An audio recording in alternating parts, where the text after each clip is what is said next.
Yes, this is a test of the emergency broadcast system, please. This is only a test.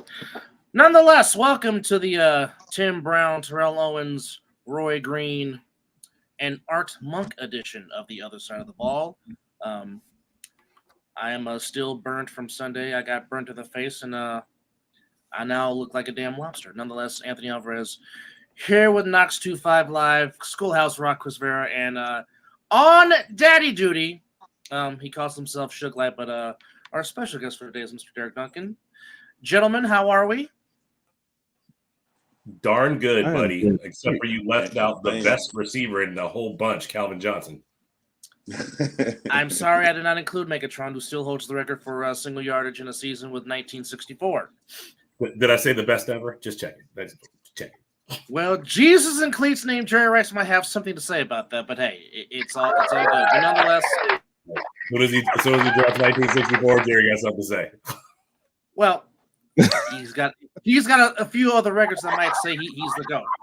Nonetheless, but nonetheless, some interesting things that went down in week 4 of the A7FL. Some things that happened here in Nevada, some things that happened back east, and let's just get into it, gentlemen. I'll just pop off with this question here. What was the one thing that you take away from week 3 that kind of made you say, if you will? Floor's open. The BIC game. Actually, I got 2. Go ahead, Chris. I agree with BIC and the U game was off the chain, but the other one that kind of surprised me was the fact that the Force. I truly thought that was going to be a hell of a game. I was. We all did. Little taken back. Yep. Look, a little birdie told me that in the local rankings, they were going to flip-flop the power rankings of the Nevada division. Is that for a reason? Is that what? Is that for a reason? Well, the reason that was given to me is they had one common opponent. One of them shut them out and beat them by 34 points. The other one won by 13. The other common opponents, it'll be what it is. I think we all still believe in our heart that the Insomniacs are still the best team in the division and probably in the nation. However, if you're ranking things by the way the computers used to in BCS and how things are supposed to go, and you're not just using the eye test, which is what we all get pissed off about when people say, well, Georgia should still be number 1 even though they lost because of the eye test. I can't stand here and say that every time and be a hypocrite and not support the flip-flop of the number 1 and number 2 in the Nevada division right now. Yeah. Well, I mean, that is a very fair assessment. I mean, we always say to be the man, you got to beat the man, which is true. But in this case, through 3 weeks, through one common opponent, one, in a sense, struggled and was in a dogfight, and the other handled the other seemingly with ease. So there is a very good analogy, and there is a very good argument as for why they would get flip-flops. So, I mean, there is an argument for that, absolutely. I thought you was about to drop the slow jams a second ago. I don't know what that. Heard some loud music. The sweet sounds of Mr. 20 Minute, please. That was me. Sorry about that. We are coming live from the house. Chris is like, it's nighttime, baby. Showing you what's up. Right? He's already got babies in the background. His baby making music. Yeah. Yeah, baby making music too. Hey, Dub, what's up with the chat stream? So far, only one comment at the moment. Oh, okay. Now as you say that, now the comments are coming in. Here we go. Obviously, Mr. Daniel say flip-flop, but they don't care because they're gonna say we're just better. And there we go. Here. This is why people like tuning into this show, because they voice their passionate opinions. And again, they're not wrong. It's just, no, they are wrong. I mean, let's be real. In the whole grand scheme of things, don't get me wrong. I'm not one of those people who's like, this country's going to hell in a handbasket. Things used to be better. No, a lot of stuff is better now. What the hell was that? That is Chris on the soundboard, ladies and gentlemen. That wasn't me. Oh, it wasn't? Oh, well, I don't have a soundboard, so it ain't me. I wish I did, but that's further down the road. But Derek, go ahead and continue your point. Under my soundboard. Also, TV. You want me to talk over this? TV's never been better. It I don't never know will where be that's better. coming. You know what's good? TV, because we binge. Is it just on my side, or is that somebody else too? It ain't me. Do you not hear what's happening? I do hear what's happening. Yes. Stranger Things, and I'd watch like a bunch of.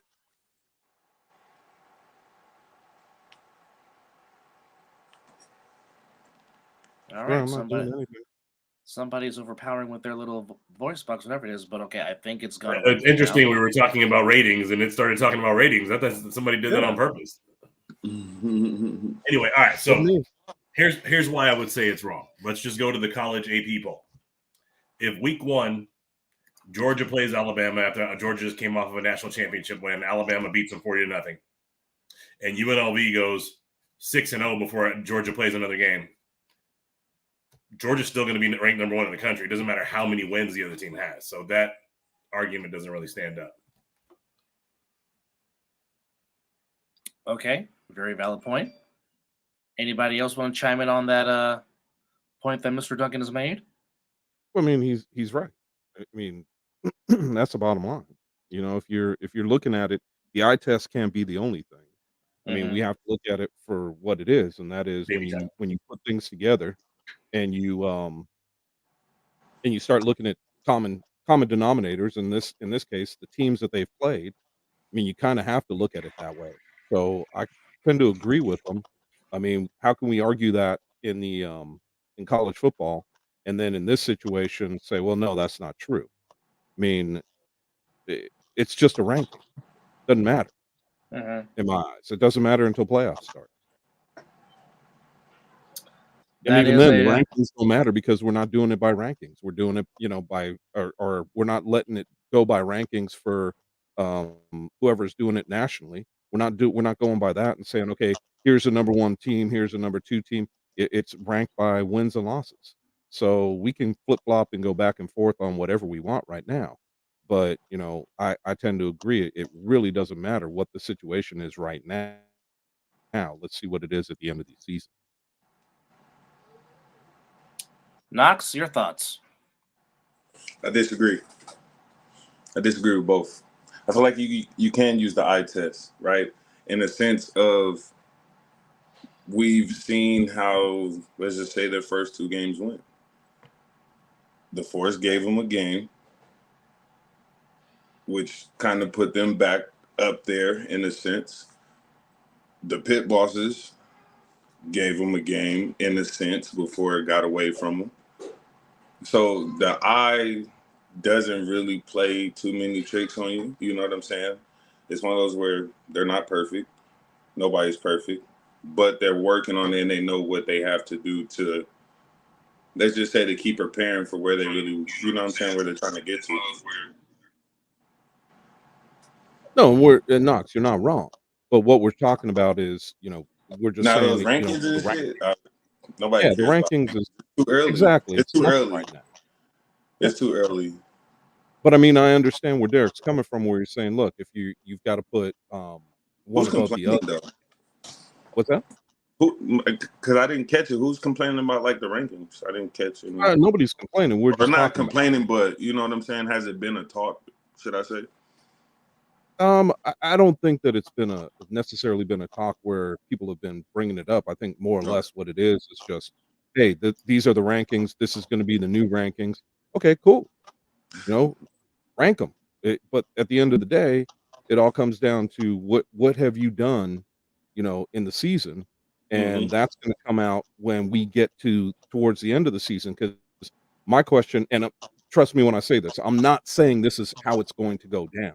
But for right now, we can say, oh, well, okay, SIK is over the Insomniacs right now. And everybody will be like, okay, yeah, common denominators, we see the 2 teams. Okay, so be it. What if come week whatever that they play each other and the Insomniacs win, with them being ranked with SIK being ranked higher, then they'd flip-flop again. But let's say that the Insomniacs were ranked happened higher. before. Huh? It has happened before, if I'm Yeah. not mistaken. So I mean, to me, it's one of those situations. Okay, I get it. You have to rank. You're ranking your top 10. Cool. Doesn't mean that it's the end all be all. That's all I'm saying. Yeah. Nah, I mean, I don't really care personally. Yeah, I mean, at the end of the day, rankings don't matter. They have no bearing on the season whatsoever. It's just great talking points, things to talk about when we are on air, when we're broadcasting, things that make fans want to pay more attention. So I know as a fan of college sports or of even UFC, when I've not been paying attention to the league like I traditionally have, when I see the number 2 ranked guy in the world fighting the number 5 ranked guy in the world, I care. You know what I'm saying? If it's number 2 versus a nobody, I kind of care too, but I'm looking at it a little differently because I'm like, look, let me drop some money on this nobody because nobody knows who he really is. And if he steps up, the odds are better. So it draws attention to the actual broadcast and the game that's there for fan interest. Outside of that, it has zero effect on the actual game or the standings. Our standings are our standings. It's wins and losses, point differential, common opponent, period. Right? None of the rankings actually ever matter. But under the same breath, I went at Matt Ryan and said, your top 10 is straight up clickbait. I mean, remove Ohio where they decide where they stand, remove Indy where they stand, remove Florida where they stand. The fact that you guys had the Watchmen above the Animals when they both had the common opponent and the Animals did way better than them, and they had the Animals ranked below the Watchmen. The Watchmen were 0-2.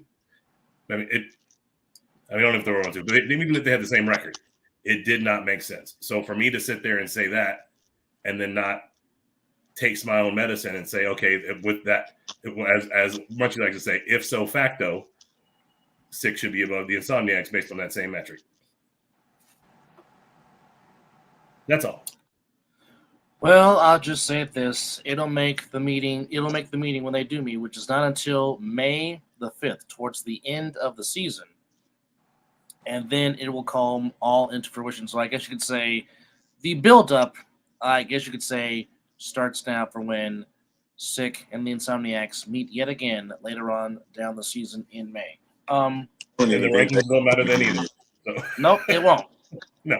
That game won't even mean anything. Yeah, ranking keep looking. Well, I mean, what if both teams come into the game undefeated? It still doesn't matter because they're going to play in the Final Four. There's going to be 3 teams from Nevada that make the Final Four. If anything, that's going to be like a practice game for both of them to get ready for what they need to get ready for. You're not wrong on that. If both of them teams don't really bring every fucking thing that they have that game and leave it all on the field and utilize everything that they've been through all season, that game is for. Okay, I mean it's interesting because Derek mentioned point differential. If you want to go that route, the Insomniacs are at 91. People might be finding a shock who's number 2. Number 2 is actually OTT with a plus minus of 80. Then SIK with 76. Then the Kryptonite with 74. And the Force minus 47. Dub, you also have to adjust that because point differential is points per game average. It shows points per game on our standing. 3 games to 2. Insomniacs have played an extra game. So you that have is to true take too. Each team divided by the number of games they played to come up with the actual point differential average, which is how the standings should look. But they're not ever expecting us to have more, teams have an imbalanced schedule. So I don't think they set it up that way for national as a result. So let me ask this question for the teams that did not play on week 2. Has there been a final decision on those games being made up? Will those games be made up? Has there been a final conclusion to that situation? Yeah, 99% will be playing on Memorial Day weekend. We got all ducks in a row. The facility said they're available. Just waiting on a couple quotes to confirm we can lock it in financially, and then we're moving forward. All right, so there you have it, straight from the division owner's mouth, as he is, of course, doing he's multitasking, folks. I like how you said it and almost said like you said division odor, because that sounds about right.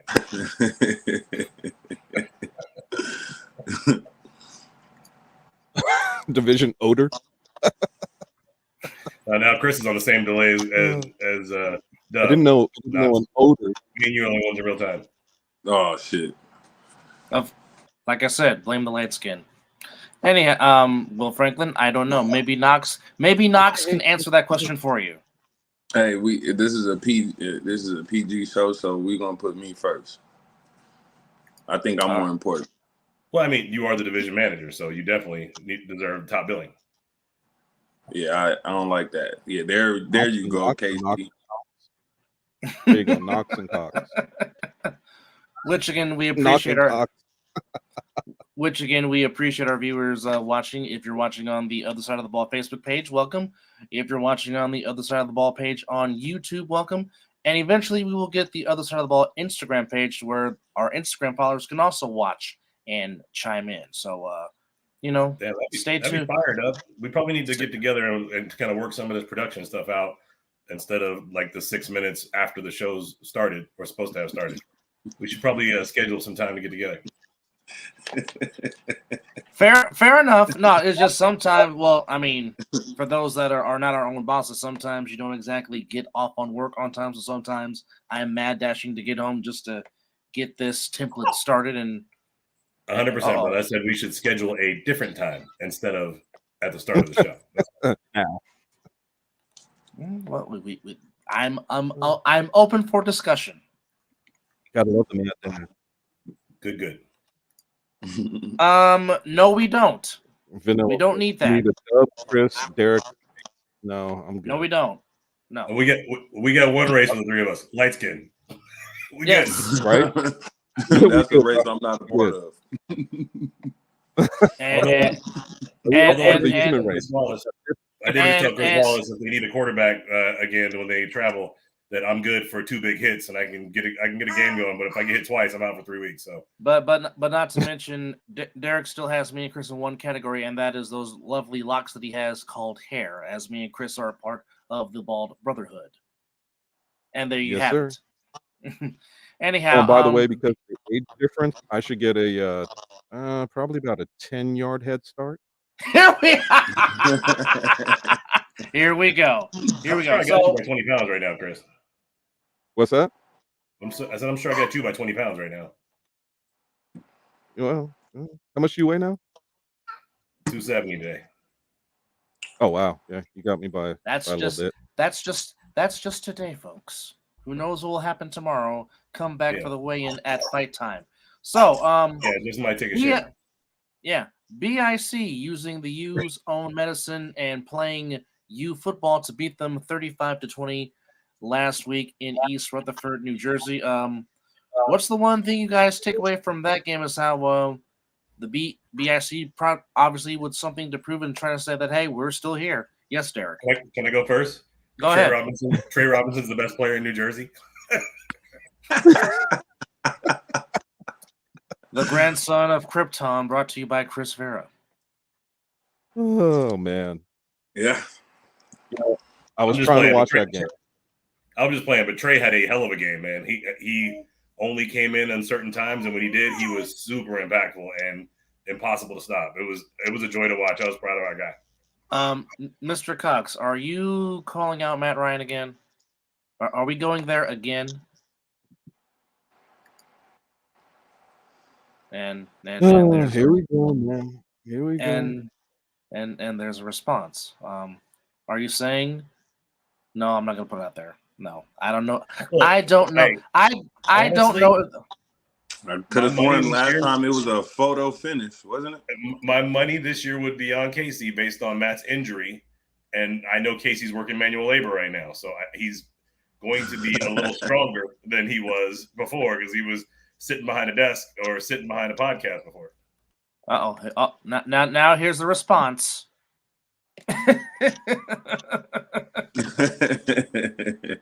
Yeah, Matt's smart to walk away undefeated. I love it.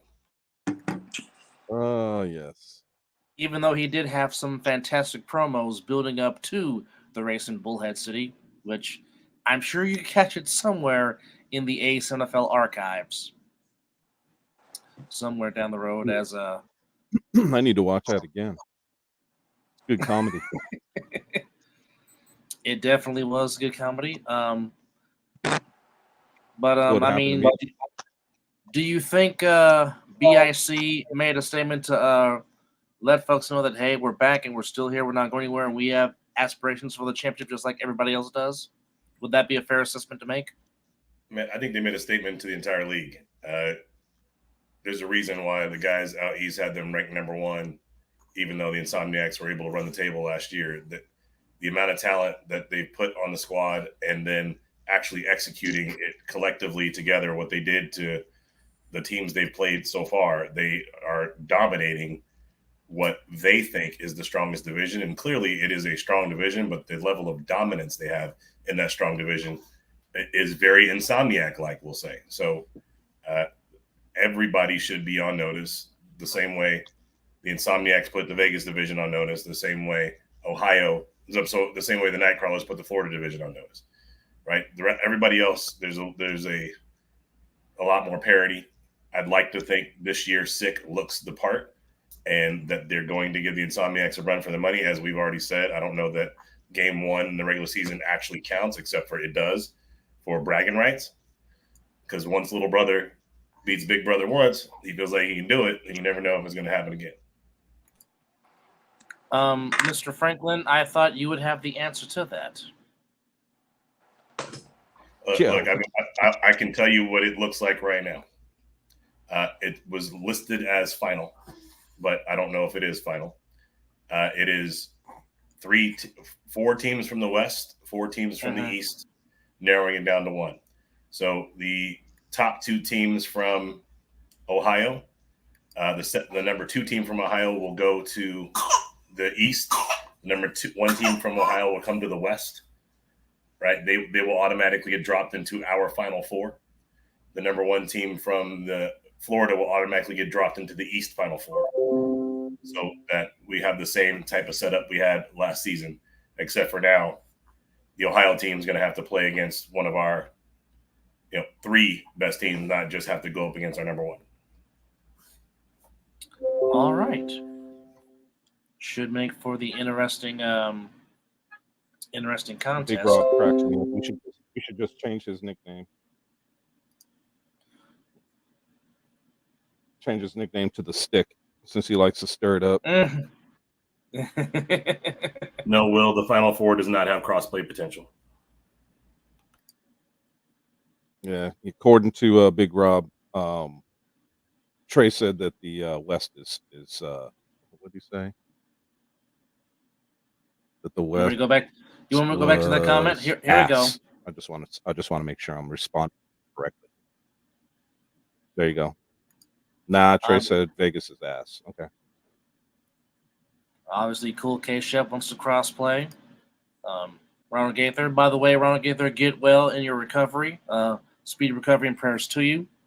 Look, Ronald Gaither should hang up the cleats and get on stage, bro. He had me rolling the entire day, sitting next to me trying to run the clock and do PA. Half the time I couldn't talk because he had me laughing before I tried to get on the microphone. Oh, so he's got some stand-up comedy. Got it. I mean, he can't stand up, but he should do stand-up comedy. Sure he can. Just on peg leg. All right, here we Man, go. Look, Big Rob's putting money into or putting words in Trey's mouth, or saying, "Well, that came straight from Trey's mouth." Hey, no, but Chris, cool thing about it, not to cut you off, but that's one of those where Big Rob probably just not really talking to him. He's probably like, you know what I'm saying? Trey's been said that. Even when he was out here, there was always a comparison of, you know what I'm saying, where he comes from, or even just where he's played and all that shit. You know what I'm saying? So it's one of those where he's been saying that. That's not something that's new to us. No. You know what I'm saying? I just think it's funny that everybody thinks we don't want to crossplay, yet it's our players and teams that are saying it. They got some ass players too, though. Yeah, they do. They got some ass teams too, though. Let's keep it real. Which, by the way, ass teams. They got some ass players. Which, by the way, you can catch 3-on-1 this upcoming Friday at midnight, wherever podcasts are sold, with Rob, Corey, and Matthew.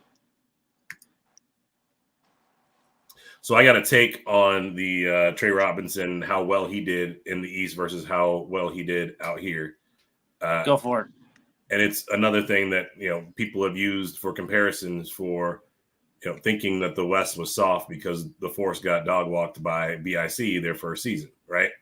They're like, how good did RTC do in the backfield when he was playing for the Force? He's not any better than anybody else because of how he looked when he played in the East. But the point is, he had different people blocking for him when he played for the Insomniacs, so he had better games. He was still breaking tackles when he played for the Force, but it would be 6 broken tackles and 3 yards, where now it's 2 broken tackles, touchdown, because of the type of guys that he has in front of him.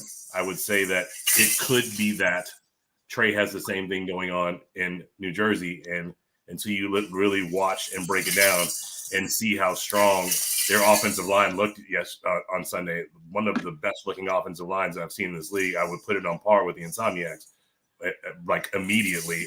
Rob could not stop talking about dude number 52. That dude, he looks like he is or was in the NFL. That dude is ridiculous. Yeah. I can't remember his name. That dude is legit. He's on Kenny Mack level. It's beautiful to see, and I loved watching it. And then watching Trey run behind that and having Courage Mosey out in front of him blocking, that says something and means something. And you never know if it was the blocking scheme that sprung Trey, where he didn't have that in Vegas. So it's hard to make that comparison without saying the same comparison that they were saying with RTC. I mean, then too, you got to add that Trey's just a natural athlete. You know what I'm saying? He's always been able to pretty much do what he wants, or just even command the field in whatever way that he sees fit. So to put him with a group of guys like BIC, you know what I'm saying? It fits and it works for them. You know what I'm saying? It's one of those where he's become a big piece. You know what I mean? Like, it's not something that we don't expect, though. You know what I'm saying? We expect him to do that. I at least expect him to do that. 1,000%. But when he got bottled up in a few games out here last year, when he was running the 2-point conversions for the Insomniacs virtually every game, he'd get 1 or 2 to start the game, and then later in the game, they'd figure him out. That wasn't happening in this BIC game. It's all just conversation, comparison stuff, and it's fun to talk about, and it's impossible to just put your finger on it because there's 6 other dudes on the offensive line that make a difference, and 7 other dudes across them that are different than who were going up against. So, but he looked very, very, very good on TV on Sunday, and that game was so much fun to watch. Rob and Corey were having too much fun in the booth, man. Like, every time somebody touched the ball, it was like the best play ever. It was hilarious to hear.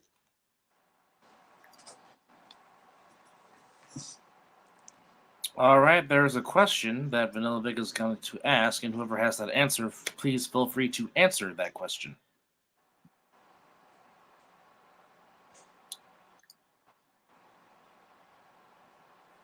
Wait, what was the question? Deshaun Johnson? I don't know who that is. I'm just like, whoever knows, like, if Big Rob can answer that question in the comments, he can do so. And while we were talking about that, Big Rock's comment that Kenny Mack and Dave Valley are the best 2 in the league, I can't dispute that. From what I've seen so far, just with Valley's single game that I've seen, that dude is a monster. Dominant.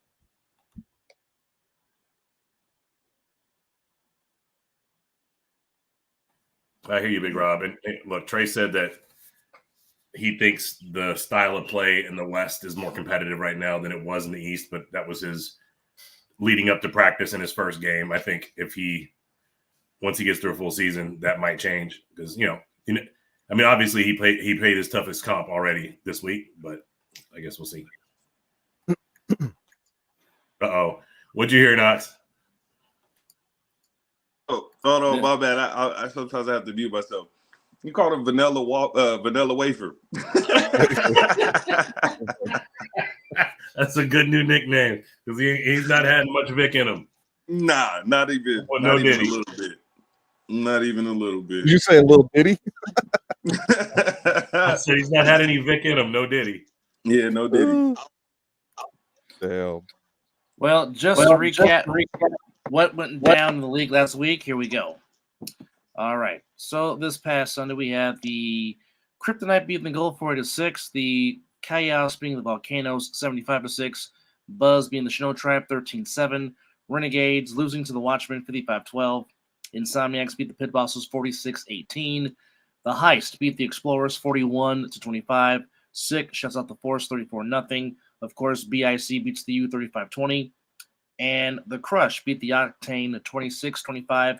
And in the nightcap, OTT beats the Hunters 44-6.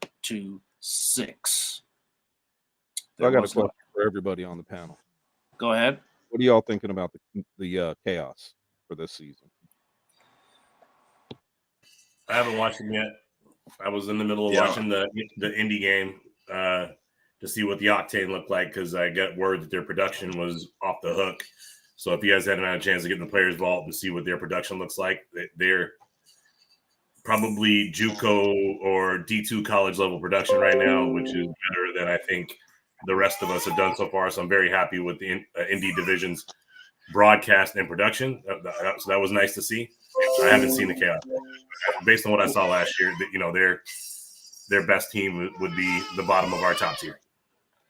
Well, I will say the field in Indy, their indoor stadium, is a very nice looking stadium. I will say that. It's very nice looking. Yeah, that's what I'm saying. You said that's Indy? Indianapolis, yeah, they got a very nice indoor facility. I'm kind of hoping that's where we play our natty this year. Indy? Yeah, with that. That's my hope. If you can go see their indoor facility, you'll see why Derek said that. No, I'm gonna go check it out. I don't know if it's the practice facility for the Colts, but I think it's one of their auxiliary facilities. Oh, Mr. Irsay, the Irsay money. Well, there is your inside information. And ladies and gentlemen, here comes our first Scott McCorkle comment, and boom goes the dynamite. Are you in there with Michael Jackson, Scotty? Let us know. Trash. Okay. Yeah, I was thinking about the heist too. I want to see what comes of Heist and Chaos. Well, I think that'll be the best. Well, apparently to one person, they will play this week. Yeah, I was talking to Skylar on Facebook, and I think he did say that they're playing at 1. I think it's 4:00 our time. They play at 4:00 our time. Oh, so that definitely should be the Ohio Indy / game of the week that you can watch on A7FL.TV and Caffeine and other outlets, HBCU Plus, CSN. And, oh boy. Okay. I'm scared to open up what Scotty just sent me. Oh God. I don't even know I want to watch that. But nonetheless, we welcome all of you that is watching here. Episode 81 of The Other Side of the Ball. Anthony Alvarez, Knox 25 Live, Chris Vera, and our special guest today, Mr. Derek Duncan, who's also multitasking. Yeah, y'all, I'm gonna hang on for about 5 more minutes and then I gotta bounce. So thank y'all for having me, and it's really good to be on the show. And you can hear what I'm dealing with. Yes, indeed. He is prepping the future quarterback. All right. Stop it, Gaither. Stop it right now. Stop it. Scott Vick. Hey, Gaither, right idea, wrong vanilla. Oh, wow. Sorry, the wife had to bring you up food. That's always a good thing. Shout out to Miss Tammy, and hopefully Miss Jen feels better. All right, so here is the matchups not mentioned in Nevada that's coming up this coming week. On the 21st of April, we have the Octane taking on the Columbus Explorers. We have the Volcanoes taking on the Crush. The U looking for a get-right game. They play the Renegades this Sunday. BIC plays the Buzz. Again, the Heist and the Chaos, which should be very, very interesting. Animals against the Snow Tribe. And down in... Okay, that's it for the East and Indianapolis. So, any interesting take from these upcoming games not mentioned in Nevada for this upcoming week in the A7FL? Of course, we're all excited to see the Cincinnati Chaos play the heist and see if Cincinnati shows up with all their players to play against them this time. So they have a full squad and no excuses as to why the game was so close.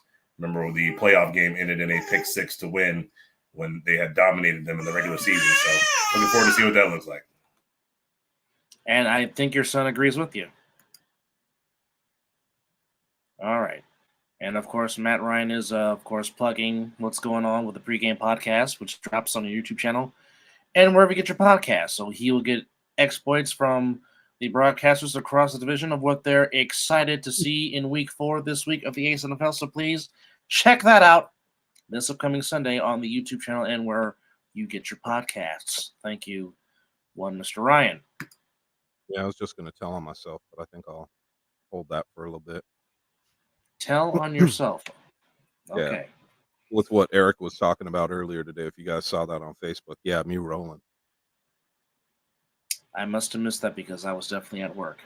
So you would have to enlighten the guests on that. Basically, what he told me was he said something on Facebook. I posted back to him, and he said we were walking out the strip club. Chris looked at me and said, "What the hell is that smell?" And then he said, "We realized it was us." I was like, "Dude, you were like 5 the last time I went to a strip club." I said, "So was I carrying your ass out? I mean, what are we talking about?" So, Mr. Gray, let me ask this. Why couldn't it be a mixture of both? Why can we say that it was both domination and they came out flat? Because that can happen. I mean, the bottom line is y'all came to play. Y'all laid the smack down. And that's just all there is to it. And if, Chris, you want to rebuttal, go ahead. Yeah, I mean, I could rebuttal with that very easily. I mean, I thought SIK took it to them from the get-go. I'm saying they came out flat compared to what they looked like against the Insomniacs. We saw a totally different team with that. I saw a lot of hesitation in Fox, and that could be because of the way SIK with it was playing defense. I don't know. But all we said was that they came out, they looked flat. That's all I said. The fact that y'all beat them and All right, y'all, I got to bounce. Thank you. I'll be tuning in. All right, Derek. Thank you for chiming in. That's our division owner, Mr. Duncan, chiming in. But I mean, no matter what we say in any of these games, we always get questioned about it. No matter what we say, no matter what happens, no matter what goes on, we're always questioned about it. Why didn't you say this? Why didn't you do that? Dude, we got seconds. Just like a player playing football. You got seconds to say something. And something comes out and people jump all over you for it. Look, man, y'all beat them. Plain and simple. You shut them out. But the fact that they looked flat when they came out, I'm going to say what it was. Their offense looked flat. Does that mean that you guys didn't beat them? No. Does that mean that you guys were any less of a team? Hell no. You guys went out and proved who you were. But because I said a team looks flat, I mean, I just don't get it. No, we have not. No, we have not done a because I heard different things from 3 different people, actually 4 different people. One of them even hit me up on Messenger. Hey, didn't you see my play? I'm like, yeah, dude, I saw your play, but make it a consistent thing. And I wasn't and it was number 300 ran over one of the players, and I'm like, okay, I wasn't expecting. I was expecting him to make a move to go around him. I wasn't expecting him to drop a shoulder and knock him on his ass. Good play, but he came at me. Hey, how come that couldn't be a good play? It's like, dude, really? Really not Chris, that big. I think they just want you to get as excited as when you speak on the number 1 team. You feel me? I get excited for all of them. Don't. And I I had to listen to, I guess, how it was put out there. You feel me? And I listened to how you said it. It's one of those where even we built it up like it was going to be a great game. At least I know I did. I thought it was going to be an amazing game. You feel me? I thought they were going to continue. Right. You know what I'm saying? I thought they were going to continue their, whatever they started, you know what I mean, against the champs, right? They didn't finish off. We said we wanted to see people finish the game. They did that, right? but they Oh, hell also yeah. went away from their own game plan. You know what I'm saying? At least the one that they had against I the thought Insomniac. So it's one of those where we want to see, or at least I know I would want to hear more of, like I said, and I don't even want to use the word excitement, but it's don't downplay what we just did. I'm You and know what I'm trust me, saying? yeah, Now, granted, I yeah, hear we're what you're supposed to saying. be the number one, you know what I'm saying, and so on and so forth. But don't downplay what we just did as far as making what was supposed to have been a close game an actual shutout. I Now, think did what they they did do was that fantastic. 100% themselves? Nah. We No, I already think what they agreed did was that the Force. fantastic, man, but here's the thing. I get criticized, and I can take the criticism. I don't really give a shit. I get criticized about everything and every call I make, which is fine. Criticize me. I don't care. The fact of the matter is I'm not talking to the players. I'm talking to the audience that's To watching. the fans. Yeah. We And talk. Yeah, that's what most of these guys don't understand. right. I'm not trying to play up to you.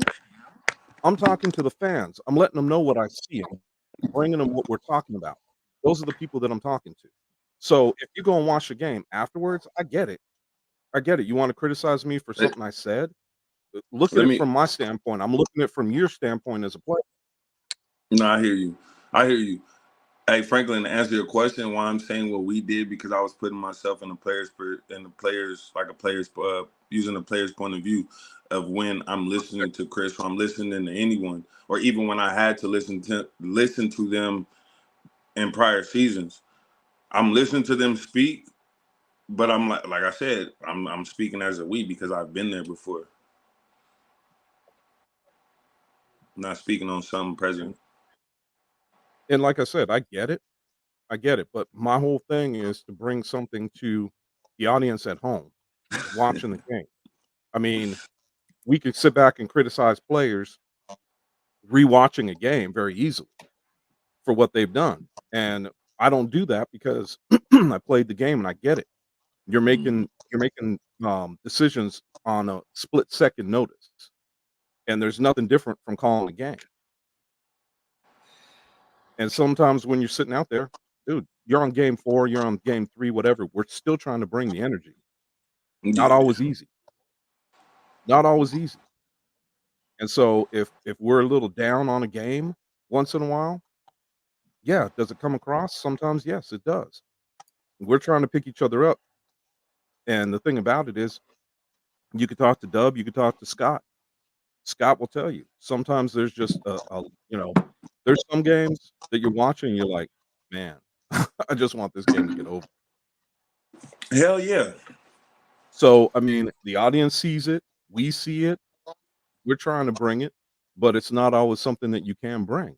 Now, again, will I give credit to SIK with it? Hell yeah. They shut out a team that was, if I'm not mistaken, was ranked in the top 10 They from our were. division, and they They shut were. them out. That's a hell of a job. That ain't easy, especially football nowadays. So, because I said that somebody came out looking flat on offense, okay, I get it, but y'all still did your shit. They just didn't run the ball. They ran the ball way more. Like I said, they have with the Force, they have about 5 running backs. It seemed like they did not run the ball like they ran the ball when they played the Insomniacs. You know what I'm saying? That matters. When they were able to run the ball, it was giving them those big plays downfield because the line necessarily wasn't coming every time, or they would need breaks. You know what I'm saying? Or they were having to substitute that line out. Um, so again, they went away from their own game plan. Casey, you said that you don't feel like they didn't want to run the ball. What do you mean? That's the coaching staff. That's all the coaching staff. The coaching staff did not want to run the ball because if they did, then they would have ran it. Or if they watched the film, then they would have seen running the ball was actually effective for them. So to actually go away from that and just to focus on other stuff, or just to try to, what some plays look like they were just improvised, they shut themselves out. Yeah, I don't even know. I definitely saw one thing that I can say is I definitely saw like uh, a meaningful thing to try to run the ball against the Insomniacs. Yeah. And I think the defense, I think they tried to do that a couple of times against stick with it, but stick with its defense just looked more stout against the run. So they had to go away from it. They didn't have a choice. They weren't making any yards on the running game. Usually you can use the running game to open up the passing game. Man, I'm sorry, but that running game just wasn't there on Sunday. And Basically, credit to front line. When it comes to it, the bottom line is Sickwitted dictated the pace for the whole entire 60 minutes. And, they did. That's just and that's just the bottom line. And you just tip your cap because, like I said, as a broadcaster, when you see two teams that the last two times they played previous to Sunday were both great, fantastic games, and you're thinking, okay, round 3, what's it going to give us? And everybody was hoping for this to be a fantastic game because it's in the game of the week slot. Okay, we're watching it locally on Fox, on Fox 5.2. So we've been hyping this game because we thought it was going to be a great matchup. And give SIK credit, they established dominance. They established their will. They established the pace of play. And, did what they did. Were we all thinking it was going to be a shutout? No. But, again, you tip your cap and you say, today, you were the better team. And we move on to week 4.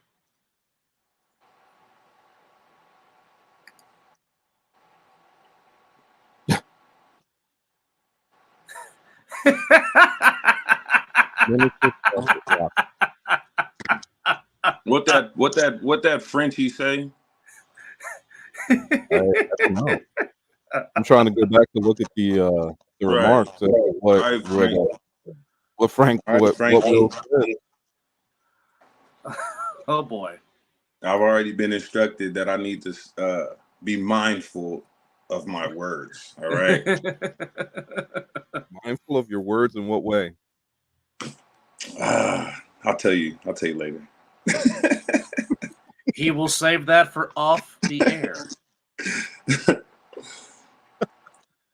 All right. So real quick before we get to our predictions for week number 4 in our division, let's just go back real quick to some of the games that we had talked about.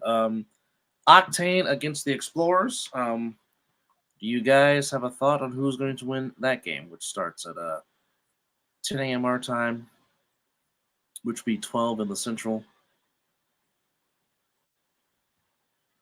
Okay, now before we talk about I haven't that, done. Well, okay, but we're going there. No, Mr. No, Mark, I don't believe. I think that's taken all credibility away from any other division, and to me, that's they haven't. We're talking about it. Derek said it earlier about the eye test, and we can look at the eye test all we want, but until you play head to head, you don't know what's going to happen. I mean, people can just like we're doing right now. We're getting ready to do. We're going to say who we think is going to beat whom, and you just never know.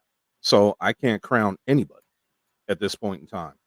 And we're 3 games in. So how are you going to crown anybody? I think you need to finish playing the games, and injuries come into play when you're playing these games. And I think that how do we know that you guys that you guys don't win out in the West and then go back east and beat them? Then how are they going to say that they're crowning BIC kings?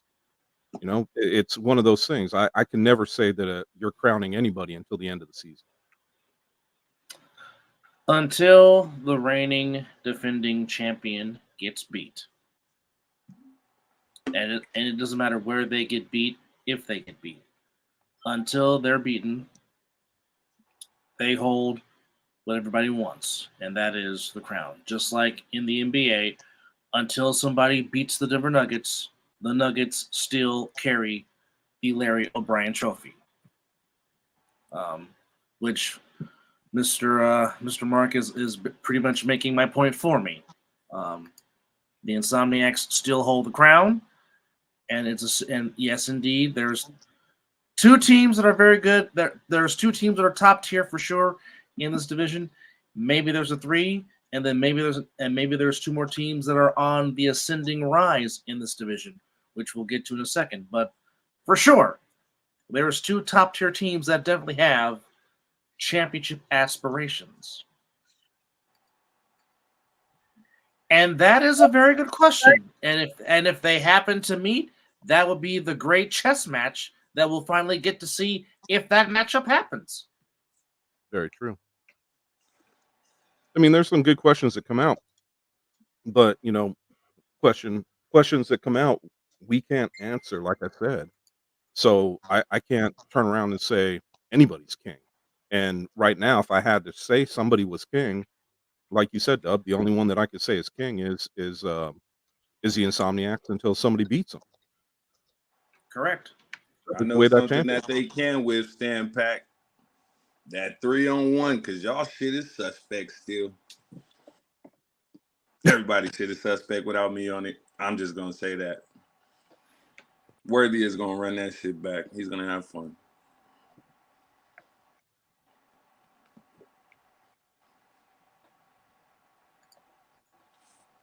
But it's a very good hypothetical. Great hypothetical. And that's why we do these shows. Talk about it. Yes. Yeah. See where it goes. Now, on paper, I won't argue that Huff is better than JG. However, Huff just played on Sunday and the BIC beat him by 15, which is why, as an old broadcaster used to say, that's why they play the game. And this is why we play the game, and this is why we do shows to talk about it, because, again, we would all love to see it.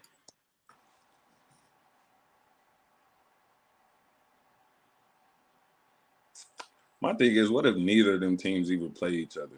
And that's another question. Then what? All this talk about we're trying to make people relevant, bro. Stop trying to make people relevant, bro. You know what I'm saying? There's a time and a place for everything, and this ain't it. Well, I mean, and the question, we always talk about this stuff, but the question that comes in that nobody can even think about: what happens if you have some key injuries? Facts. What happens with that? I mean, as they're constructed right now, we could say anything, but a key injury can put any of these teams in a bad position, or a key injury or two, because they're talking about, these quarterbacks. What if both quarterbacks get hurt? What weapons do they have? Exactly. And so, what's the O-line looking like? Do they have time? What if one of your key offensive linemen goes down? Then what?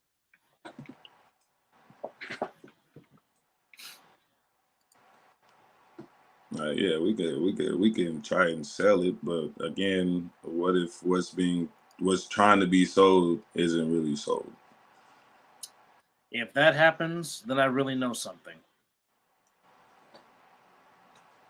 Yeah, I mean, look, if I could predict football games and scores and all that fun stuff at the beginning of the year, you don't think that I'd be putting hella money down on that shit? Oh yeah, if Chris could be Jimmy the Greek, he would be Jimmy the Greek. Exactly.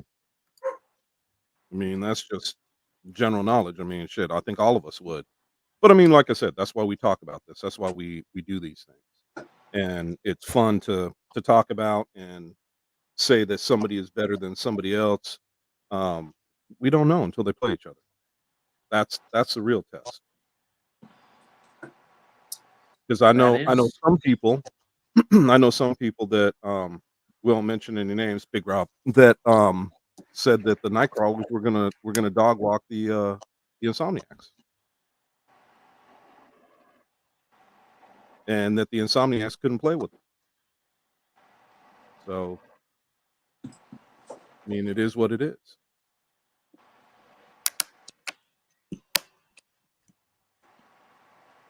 Well, the great thing about that is nobody could say he didn't, because there was somebody that was sitting right next to us who is on the screen right now.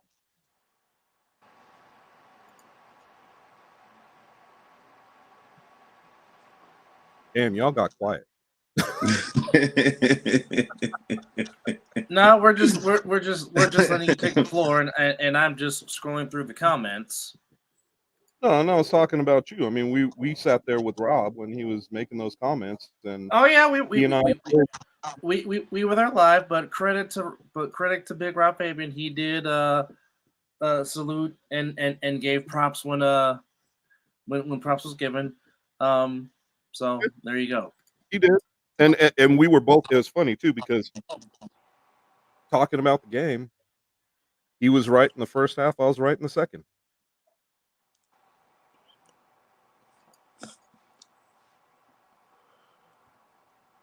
DP, you missed a lot, bro.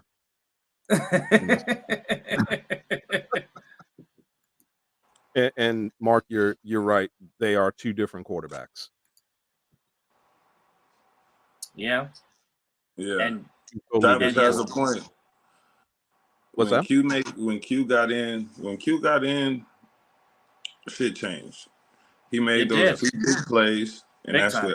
that's with IQ. That's with just knowing and understanding what's going on. He had a big part to play in it. Other than that, in some cases, they were pretty much getting whatever they wanted. You know what I'm saying? Well, they still made plays. They still made plays, but at the end of the day, the Insomniacs stuck with the run, and eventually on that 4th down play, to where everyone thought that Munchie was going to get the ball. Instead, he does a basketball moving screen, if you will, and he frees Mr. Wilkerson to the end zone. Rolling in with the flat tire. Yeah, but he was determined to get to the end zone because he had one more stop. He had one more stop to make. So let's Yeah, the tire shop. Yeah, right. Right after he scored. Let's take a look at the games that are coming up, man. You were talking about them. We kind of got away from it. Let's jump back into that. Okay, so if you want to, do you want to go with the non-Nevada games first before we get to us, or do you want to just? All right, no, non-Nevada games first. Say that again. Non-Nevada games first. All right, here we go. Yes, I'm still scrolling through comments. Again, we appreciate you guys chiming in and joining us here on the 81st edition of The Other Side of the Ball, as we are nearing our 100th episode. Glad you're with us.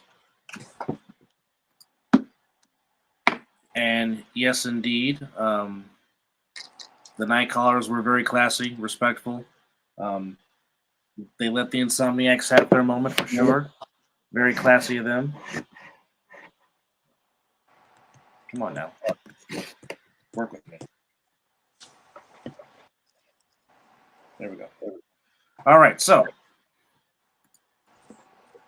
as DP is trying to catch up, and we appreciate Mr. Mark coming in and showing love and asking questions. So, on the slot, we have the Octane against the Explorers in Cincinnati.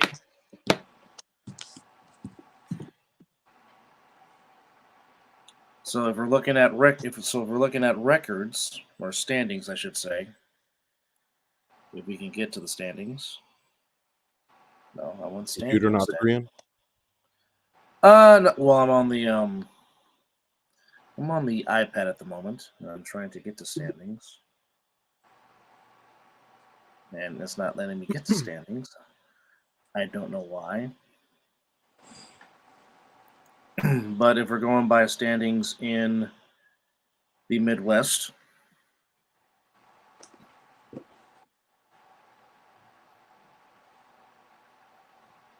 which is still not letting me. But in the Midwest this week, we have the Octane and the Explorers. We have the Volcanoes against the Crush. And in their game of the week, it is the Chaos against the Heist. But Octane still trying to get the Octane, I believe, got their first win. Let's just go to the Octane. The Octane, so far in their first season, they got beat by the Heist 41-12, then got shut out, or they got their first win by shutting out the Volcanoes 40-0, and then lost a heartbreaker last week to the Crush 26-25. So now they try to get back on the winning track. I would say Octane. What class are you taking? Or do we want to know? But apparently it's a boring ass class according to the head coach of SIK with it. But yeah, I think the Chaos will get back on track as the Explorers. So you think the are Chaos? still- sorry. You think? What about the Octane? I think the Octane will bounce back and get the win. I think it'll be a close game, like it was against the Crush. Yep. Because I mean they've gotten. I mean, obviously they scored 9, or they scored 6 against the Chaos, then put up 25 against the Heist. Had a better showing against the Heist, so they've already played the top 2 teams in their division. So I mean, I think this might make for a very good game between the Octane and the Explorers, but I'll take the Octane. I'll say Octane by a touchdown. I say Octane by 10. Big man. 9 minutes away. My bad. I had to mute myself on the phone with Bino. Shout out to Bino. Yeah, shout out to Bino. He doing me a solid right now. He just a little lost.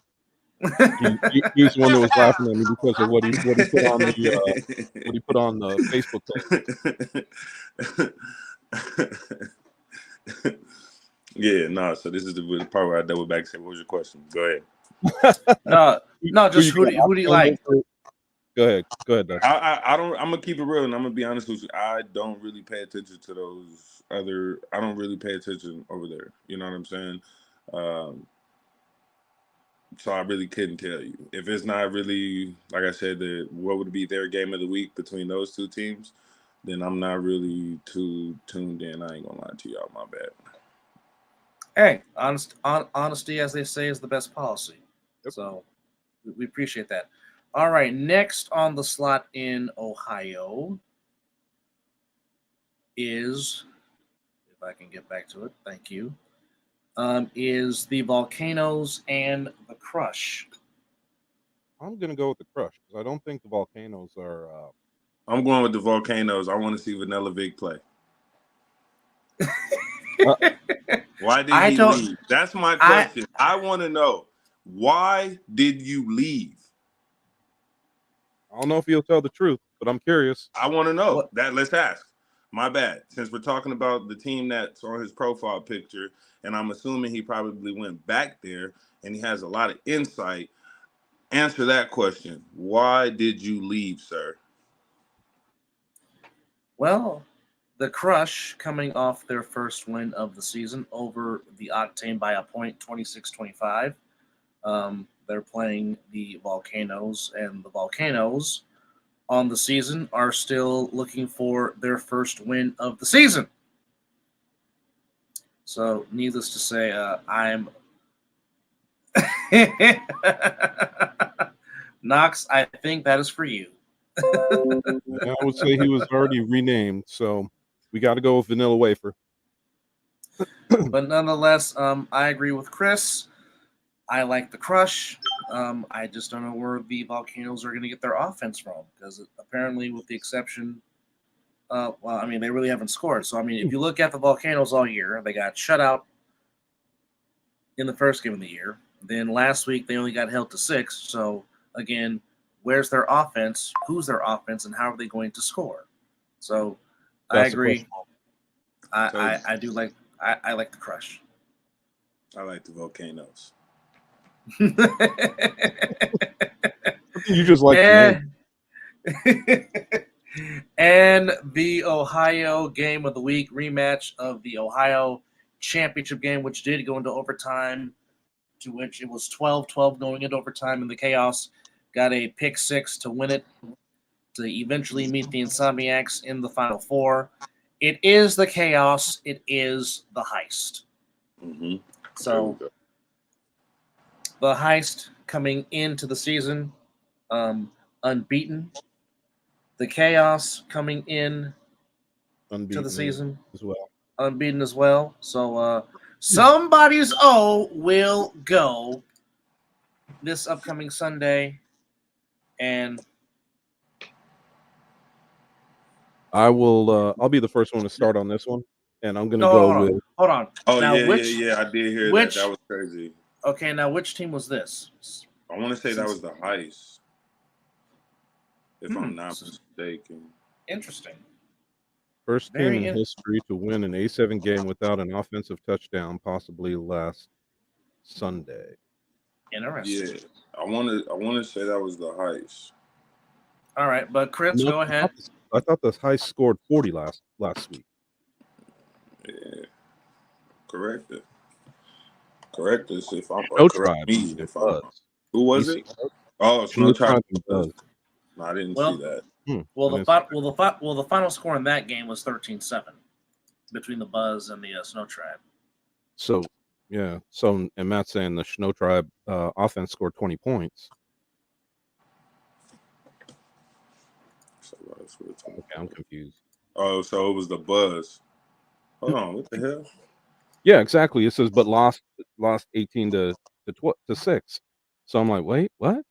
13-7 was the final score. What he's saying is 20 points were scored total in that game, but Okay. the saying is the Buzz did not score an offensive TD, is what they're saying. Gotcha. Noted. All right. So, our thanks to Matt Ryan for giving us the information. So, basically, the DC Buzz are playing like the Brian Urlacher, Lance Briggs Chicago Bears. Got it. There we go. All right. So,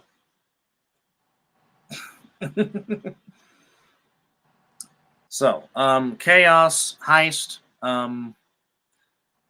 should be an interesting game, but I'm going to take the team that likes to put cinnamon in their chili. I will take the Chaos of Cincinnati from WKRP. But I will say in a close game, I'll say by a touchdown. Okay. Knox? I'm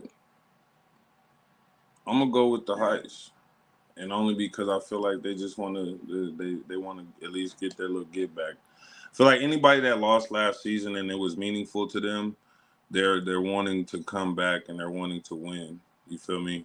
And they're wanting to do it in a great fashion, right? So I would say. Nah, see, I'm gonna go the opposite of what brother said, and I was gonna say the Heist by 2 tutties. Wow. All right. I'm the one to break this tie. He holds the tiebreaker. I was always going to go with, just so you know, I was always going to go with the Heist by 6. All right. Heist by 6. All right. Journeying down over to the Sunshine State of Florida. The Smothers Bowl. Interesting nickname. And Travis likes the chaos. Thank you, Travis, for chiming in. All right, so moving on to the Sunshine State. Only, that's not until next week, so you will go back to the Northeast. All right. So Northeast schedule for this week. We have kicking it off will be like I said, the Patterson U trying to have a get right game, trying to get back in the win column. They take on the East Orange Renegades.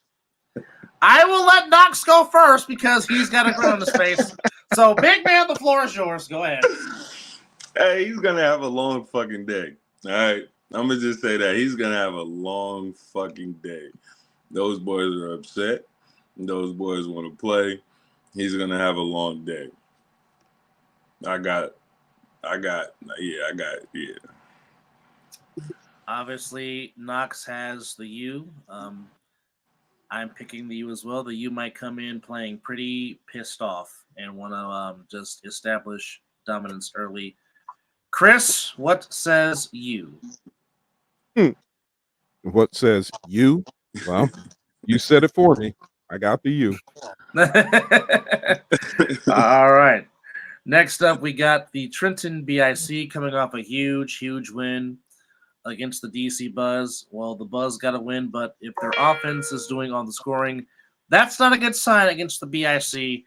I got BIC continuing to roll. I got a mercy rule Why is somebody saying no Huff at QB? Okay, do you know something we don't know? Because that would be something. Even though Hey, I Matt, think that you, I was just going to say, Matt, I don't can you let think us that know? matters. I don't think that No. matters. No, and I agree. I think that's like taking I the game agree. off. You know what I'm saying? That's like taking a game off. You know what I mean? He's cool. Yeah, it's like Scooter taking week 2 off against the Hunters, and they Yeah. still put up 50. Oh, Easy. injured at the end of the game. I didn't know that. Oh, I that's did not not. good. I tried to watch the end of the game, but I didn't see him get hurt. And hopefully, Huff is okay. We wish him a very speedy recovery and hope to see him back on the field. Whoa! That changes everything. That does change everything. Did not know that. Wow. But anyway, going back, BIC versus. The Buzz. I'm going with BIC. All right. And then the nightcap in the Northeast at 4 p.m. You guys didn't say who you're going with. I said BIC is going to continue to dominate. That's what I said. Oh, okay. I'm sorry. I missed that. He said Mercy Rule. Yeah, I said BIC Mercy. Easy. That is exactly what I said. My I won't call him my ex-son. He's still my son, but anyway, he'll get 2 studies. Well, I mean, we all knew that Huff is one tough son of a gun, and God bless him. But I mean, if he's out to the play, well, I mean, I know that you have capable players to play backup, but I mean, not having Huff to the playoffs, that I don't know. No, that also means that Huff comes back, hopefully at 100%, but also well rested. That's true too. And that could be what the U needs for that playoff push. You're absolutely right. But again, speedy recovery to Huff. We want to see him back on the field, but we want to see him back at 100%. So our prayers to you and a speedy recovery to you, my guy. All right, in the nightcap, the Snow Tribe and the Animals. I guess in this game, something has to give. Well, some of these O's got to go. You're not wrong because the Snow Tribe have only scored a total of 7 points all season. And the Animals put up an impressive 45 against the U. They're 1-1, so looking to get back on the winning track. I'm going to say the Animals by 13 in a close game, but I think the Animals pull away in the end. I think the Snow Tribe possibly will get up for this game, but I think the Animals at the end will pull it out. I'll say by 13. Wait, did you just say that they've only scored Snow Tribe's only scored 1 touchdown? 7 points the whole entire season so far, yes. Okay, I got the Animals by 20. All right. Knox? I got the Animal. He's got the Animal. Yeah. All right. I don't want to put a score on it, but I'll say they'll win by a nice margin. He says a nice margin. Not necessarily saying mercy rule, but he is saying a nice margin. All right. I'm up there with Chris. All right. Now switching to our division. Now, personally, this is just my opinion. Now, normally when you have 2 teams that are looking for their first win, that gives you a lot of times that probably gives you the best game of the day because you see both teams putting it out on the line. Like I said, last season, one of the best games that I thought, which should have got some love for Nevada Game of the Year, was between the Hunters and the Pit Bosses, which was a fantastic game. I think this game could be competitive, and I think it possibly could go down to the wire, which is why I'm glad it's the first game of the day. It is the Gold and the Pit Bosses. Like I said, somebody will get their first win of the season on Sunday. Who would like to go first with that? I'll go first with that if you want. I mean, after what I saw on Sunday from the Pit Bosses, and they look pretty damn good. Their quarterback has got he's quick, and I think it's going to give the Gold a lot of problems. So I'm gonna go ahead and say that I think the Gold win this game. I mean, Pit Bosses win this game, and I think that it's going to be probably around 35-6. Oh wow. Okay. I mean, look what they did with Insomniac's defense. Hey, you're not wrong. I'm just putting it And out the there. reason why I say that is because when you play a man, Knox, and you know this, and your back is turned as a corner, and the quarterback takes off, and once he gets past the defensive line, there's really nobody to stop him downfield until you turn around and see him coming at you. So that's what I'm saying. I think that with the Pit Boss's quarterback and what he's able to do, I'm calling it. I think that's where the Gold is going to get into trouble. Is they've got to play man, they've got to respect his arm, and he can run. So hope they're ready. All right. Well, I have the Pit Bosses winning the game. Even though I'm still hoping that it does be a competitive game, but I do think at the end, I think the Pit Bosses, hopefully in their uniforms, as they're supposed to be in their uniforms this week, so we don't have to call them the Canyon Springs Pit Bosses. And hopefully, I don't even know what to say about that, man. I'm gonna leave that one alone. Well, Kamara, you're not wrong. I do think Easy E might have a big day on Sunday. I think he might. I think he might run downhill. But I do get the Pit Bosses winning. Knox, what says you? Of course, I'm going with the Pit Boss. I see what the Gold are trying to do, but I'm still not convinced, respectfully. Jeremiah had a tough time. He had a tough time last game. So,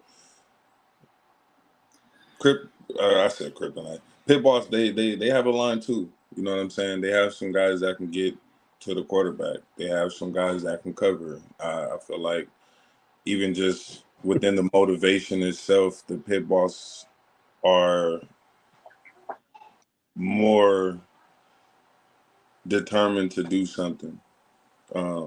Just overall, with just even proving that it's not the uniforms. Fuck the uniforms. It's the style of play.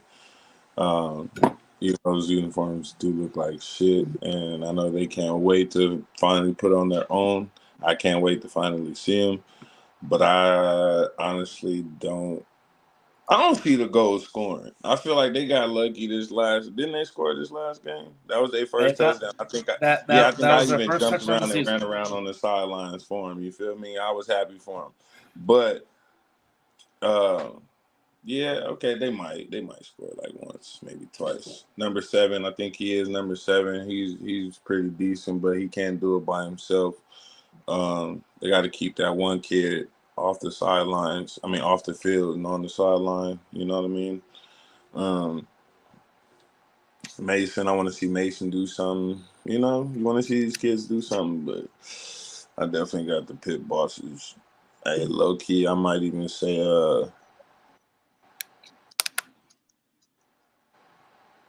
50 plus to like 12. Wow. Okay, Yeah. now get busy. Wow. Okay. Oh my All bad. right. That's Which uniforms are you talking about, Mr. Mark? And please let us know about that. Now, this next game is really, really, really intriguing because for one team, yeah, that's the game I'm ready. Hey, I'm hyped for that one. Yeah. Now, this game is going to be a true test to see if they are going to take that next step. Yeah. And for the other team is, are they going to come in with a chip on their shoulder and play pissed off? We have the undefeated over the top. Taking on the winless Force. So this is This in the is daytime though. So another in the daytime. In the yes. daytime though. In the daylight. we in the daylight. we're trying to prove that OTT ain't a bunch of vampires. Yeah. But I think All that we game's trying to gonna prove give us they're end not of a the bunch week of vibes. vampires. I don't think you're wrong there. Hey, Perry's saying 0-3. Screenshot this. Okay. Well, It's gonna be interesting. it is, because again, it's like, we can say this is over the top's chance to try to move up to that next tier and to possibly be contending maybe for a playoff spot. We don't know. Oh well. OTT gets exposed as frauds. Interesting. Let's do these predictions. Very interesting. I'll start it off. What's up? Yeah, go ahead, Knox. Go ahead, Knox. Knock it out. I got OTT. Knock it out. I've been on a sideline. I've been over there. I got OTT. Nothing against the Force, but again, I don't feel like I'm not convinced. I tried to give it to them last time. Won OTT. They finally got a game that's daylight. They done felt the disrespect. They're gonna give us a show. Yodi's gonna go crazy. Smooth's gonna go crazy. He's gonna go crazy. Ramsey's, they're gonna go fucking bonkers. I don't think it has to come to that. I don't think it has to come to that, because obviously Savion scored. Obviously, Savion scored without 3-on-1. He only went there once. The other 2 times he scored was on offense.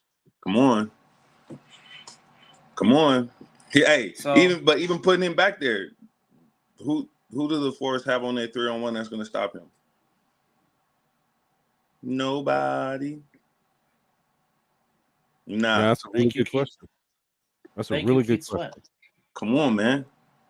Again, you want the Force to give you a great game and come back and whoop ass, but nah. I feel like even if Fox, if he starts the game and he's in there, yeah, he might be tough to tackle for them boys in the beginning, but they're gonna figure it out. And once they figure it out, it's up. Oh no, man. I ain't seen nobody hard to tackle for the Ramseys, and that's even talking about Big Sal when he ran one of them over and still got tackled by him. Yeah, it was family reunion. Well, if you watch the last game, because Keith Ramsey also took a 3-on-1 for a touchdown. They have more than just Savion that can take the 3-on-1 to the house. I called it too. I told Preston right before he did it. I said, "Hey, you got Keith Ramsey. You got Keith Ramsey that can do it. He's shown it. Again, I've talked about it so many times. Calvin Delaney had one of the best 3-on-1 returns during the fall brawl, which he's still very capable of doing it. So there's people other than Savion that can take the 3-on-1 and take it to the house. That's what you have to understand. So with that said, Dub, who you got? I'm feeling this is no disrespect to the Force. When you say no disrespect, it's all disrespect. Not well. I mean, sorry, hold on. I want to see some. I want to see some fire from them. I do. From I want to see that's from OTT. From the Force. No, from the Force. Okay. I know OTT is going to bring fire because they just do that every game. But from the Force, I want to see that same fire that they had in Week 1 against the Insomniacs, where they stood toe-to-toe and falter at the end. Like I said, I want to see them playing pissed off with a chip on their shoulder and be like, you know what? Let me ask you, what if they show that on Sunday? What if they bring that on Sunday? Then they just might win. But again, I like what Over the Top is doing. I like the fact that they actually gave Yodi most of the time at quarterback. But did you see him demand? Did you see him demand? That man was demand. Like I was on a sideline. He's telling these receivers which routes to run. You feel me? They're not running it. Once that timeout or that break happens, hey, he letting you know exactly how you feel. I want to see Fox do that. I want to see whoever comes in at quarterback for the Force. I want to see them demand. Chris has been asking for that on demand that season. shit. Hey, tell the O line, hey, what the fuck are y'all doing? So far on these broadcasts, so on all of our in all of our telecasts, Chris has said this is what he wants to see from Fox is grabbing command of the man. Chris, am I wrong? Shit, I think he No, got it. you're not wrong. If he could demand that shit, I think he definitely they can pull it out. My bad. Go ahead, Chris. Well, and I kept saying, all I kept saying in the broadcast was, I would like to see this young man take hold of this team as quarterbacks do, because he's got all the talent in the world. Yeah. I mean, he's got a cannon for an arm. He could run the ball. He's poised. But I think that he's just got to take demand. And I think that one of the things that the only thing that I question is, like, if somebody runs a wrong route, and we can't tell, right? Because we're not in the huddle. We don't know the routes that are called. But sometimes when you see him throw the ball, it looks like there should be a different route that's run. And if it is a wrong route, he should get on his wide receiver's ass a little bit about that. You know, I think that him taking charge of the huddle, him taking charge of what's going on offensively changes the dynamic of this team, because he is a good athlete. And I think that he can really show some things. And I think that he could be a force. No pun intended. Oh boy. But okay, maybe a little bit. But I think that, with that said, I want to see him do it, and I want to see him do it on a regular. So for me right now, I agree with both of you. I like what OTT's doing. I want to see the fire back in the Force. I want to be like Derek is and force you guys to give a score, since both of you went with OTT, but I'll be forced to do the same because I'm going with OTT. And again, no disrespect to the Force whatsoever. I want to see that Force team that came out with the Insomniacs, because they will meet the level of excitement and the level of everything with OTT if they do that. And that would make for a great game. Even still, I'm saying on the like I said, Mark, you might be right. Sorry. From a viewer standpoint of the game, when you watch the game, you want to get excited for a team, right? Yeah. When season kicked off again, they gave us something to get excited about. Whether it was win, lose, or draw, whatever, however it turned out, they still gave us something to be excited about, right? Which gave us something to speak highly of them coming into the following game. You know what I'm saying? Again, for me, I've been disappointed twice. Or no, I've been let down since this last one. That was like, what the hell? After being said, we're hating on them and we're not picking them, and they're not understanding. We pick you guys, but we're also telling you what the hell you need to do to be able to really gain and keep our attention. You know what I'm saying? And finishing the game is one. Demanding control of whatever huddle it is two. And being able to fucking just keep making, and like you said, when they're coming off the field, let them fucking know. If they can't accept criticism, get them off the field. And if you're not fixing it, do something with it. You know what I'm saying? Like, it's crazy. Yeah. It's crazy. I mean, and you saw a big difference in Fox in the Insomniacs game compared to the SIK game. In the Insomniacs game, he wasn't hesitant to run. If it wasn't open, he took off. In the SIK game, and maybe it was a defensive line. I don't know. Maybe it was the pressure that he was under, but he was hesitant. And I give respect to SIK secondary too, because he really didn't have any place to deliver the ball. So I figured he would do the same thing. Can't see anything downfield, take off. But he did not do that. And to give all the credit to Sikwitz's defense, because when he did try to run, he was on his back. So my question mark for that is, are we going to see the same thing with the Ramseys coming at him? You know, that's a question that's going to be had is OTT secondary able to stick with the wide receivers like Sikwitz secondary? You know, those are questions. I don't have answers. I don't think so, but I don't have answers. I want to see it first. All right. I'm excited for the game, though. Yeah, I am too. I'm excited too. Before we preview the last two games in our division, real quickly, because I did want him to get his thoughts on what he saw last week between the U and the BIC. Joining us with that wonderful long locks of hair, it's the one and only the Jim Ross of A7 with his water or whatever else is in the container. The one, the only, Matt Ryan. Friend, how are you?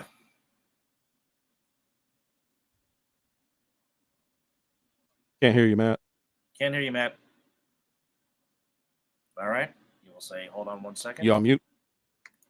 No, he's not muted. Yep. No, the settings on my computer are stupid because of how I have to record our podcast every week. So I forgot to switch a setting because computers are dumb. But me on, you guys hit me up earlier today, wanted to have me on. So I have time now. And so you guys were still on the air. So hi. Hi. So take us back to last Sunday, the game of the week, the U winning over, or the BIC winning against the U over by 15. Just what was your thoughts on what you saw with your four eyes with you and Rob in the booth? Yeah. The one thing that I noticed is Quattro Huffin got hurt early in that game. He confirmed that he won't be playing for the rest of the regular season, as he said. As of now, things could change between now and the end of the regular season. But what I saw was the youth of the BIC and the depth of the BIC really come out to play. Courage Mosey looking fresh in his first game of the year, setting up as a tight end. Dave Valley playing exceptional on the offensive line. That BIC offensive line gave Sterry Codrington all the time in the world. And looking at some of the stats here for the BIC on Sunday, Sterry was 9 for 13, 146 yards passing, 2 touchdowns passing. And then he rushed for 169 yards on 8 attempts, averaged 21 yards a carry and 2 touchdowns. That on the year gets him to 10 attempts, 288 yards. He's averaging almost 30 yards a rush. And he's still completing passes over 65%. His completion percentage is 76%. He's making more than 3/4 of his passes. I don't know many quarterbacks in this league that are hitting that accurately, and it helps that he's got someone like Ashante Worthy. He's got someone like Trey Cohen. He has all those weapons like Ole Bell in the backfield, but we're seeing Sterry Codrington really assume the role that Quattrell Huffin had in this league for such a long time, in being a dynamic player who you always have to put a body on.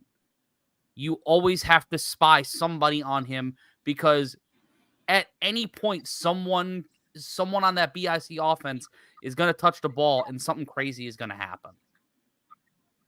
And for me, the Patterson U defense, they got pushed around. They're a tough defense. I think they're one of the toughest defenses in the league.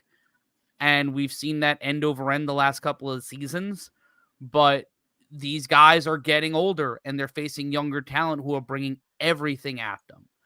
And right now, I think that the depth is going to be the biggest issue across the league. And the teams that have the most depth are the BIC, the U, and the Watchmen. Not the Watchmen, the Insomniacs. Those are going to be the 3 teams that, as you get deeper into the season, when guys get hurt, like if Huff gets hurt, a Carlos Crosland who started last season can step in.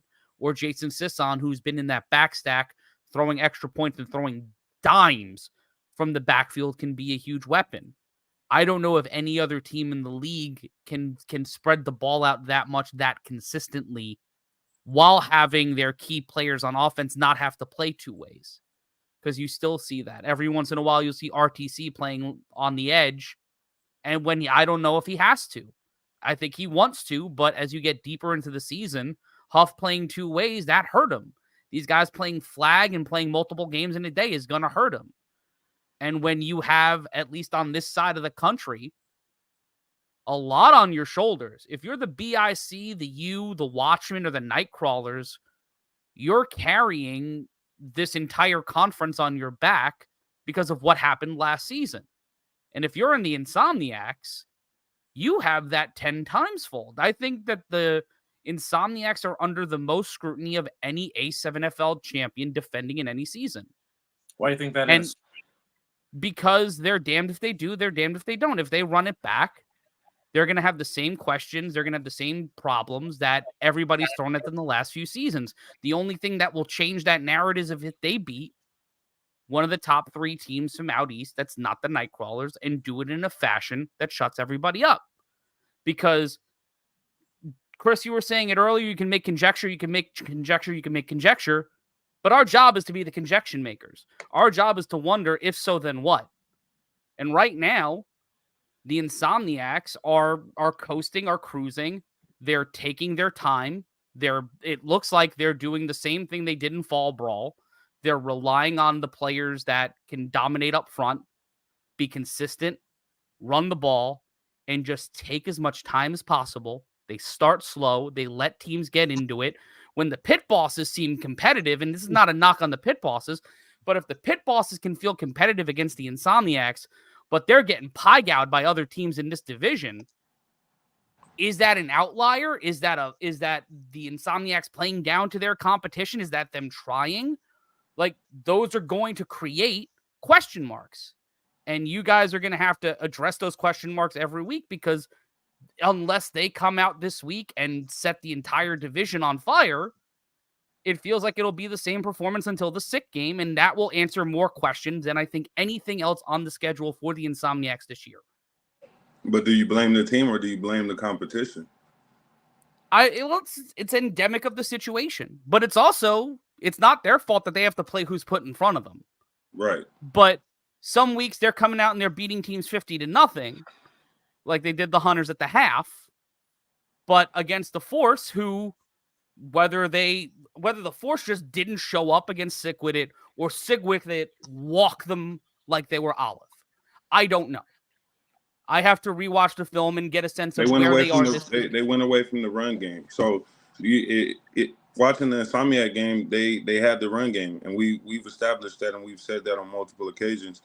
When they played SIK with it, they didn't really even attempt to stay into the run game, and that took away from a lot of what they were trying to do, to where the D-line was having their way. Fox didn't have time. It wasn't the same game. You know what I'm saying? We wanted it to be, you know what I mean? As we were talking, we wanted it to be that type of game because of what they had put out, prior before. But they did what they did differently. You know what I'm saying? It's not necessarily on the team. Yeah, but that's still an indictment on the team, because they're playing a style of football that's not conducive. Like, they're not making the adjustments. And if the players on the sideline, Knox, I know you know this better than anybody because you're one of the most outspoken people in the league. If they're not saying to their coaches, yo, why are we not doing what worked against the national champions? You can say that as an excuse up until a point, because if there's not a guy in the huddle that says, nah, fuck this, we're gonna do that. Like, we've got to try something. Mm-hmm. Because at that point, it's just a definition of insanity. What are you accomplishing there? Is it a moral victory? Why are you trying to play the same type of football that another team is playing and they're beating you at it? The reason why the BIC were able to play you bully ball and beat the shit out of them up front is because they had an offensive line that could create distance, that can make things happen, and can push people away. When you have Courage Mosey running at you, I don't know about y'all, I'm getting the fuck out of the way. If I see Trey Robinson running at me like Thurman Thomas in 92, I'm getting the fuck out of the way. Great analogy.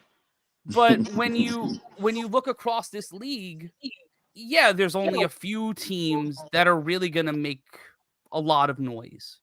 But some other teams are stepping up. Like the Silk City Animals have gained a lot of respect out here because they have recruited and they've built within it and they've developed a system. I don't know what some of these teams in Nevada are doing to build off of that. I know the OTT have leveled up. I know Chris Wallace going to the Kryptonite has infused new players to that team, and both of those teams are undefeated. And one of those teams is in the top 10 this week. One of them is not. And you look across the rest of the league, Indianapolis and the Crush had a great game. Yes, they did. The games are getting more competitive, but in Nevada, it still feels like there's this gulf. There's still no middle class. There's the two great teams, SIK and Insomniacs, and even there's this argument about a disparity. And I think that SIK-Witted is kind of tired of hearing that, and they're stepping into the pocket and asserting themselves. But that doesn't matter until week 5. But when you look at all these other teams that are stepping up across the league, OTT, the Kryptonite, those teams are trying to step up, but those were two teams that were in playoff positioning last year. Where are the Hunters in stepping up? Where are the Pit Bosses in stepping up? What are the things that they're going to do to build off of this season and into the next? Because for those teams, this season is just them trying to once again figure out what the system is and install it. What are they going to do between now and next March to show that they can hang and they can build something? Because Kamari Michael's a guy you guys talk about a lot as being, Chris, you sing his praises a lot as someone you think you see a lot in. And I see a lot of it. He's got heart and he's got athleticism and he wants to be a leader. But what are the intangible things that he's going to do to ensure that that team builds up and he's adding the right weapons to it? Because if you're looking for the exit the entire time, if you're looking for a way out instead of a way to build, how is that leadership? I understand. And that happens, I think, all the time in this league where some guys are like, I'm not getting enough burn. I've been in this league for 65 seconds. I feel like I should be starting now. I'm not starting now. We're ass. What the fuck?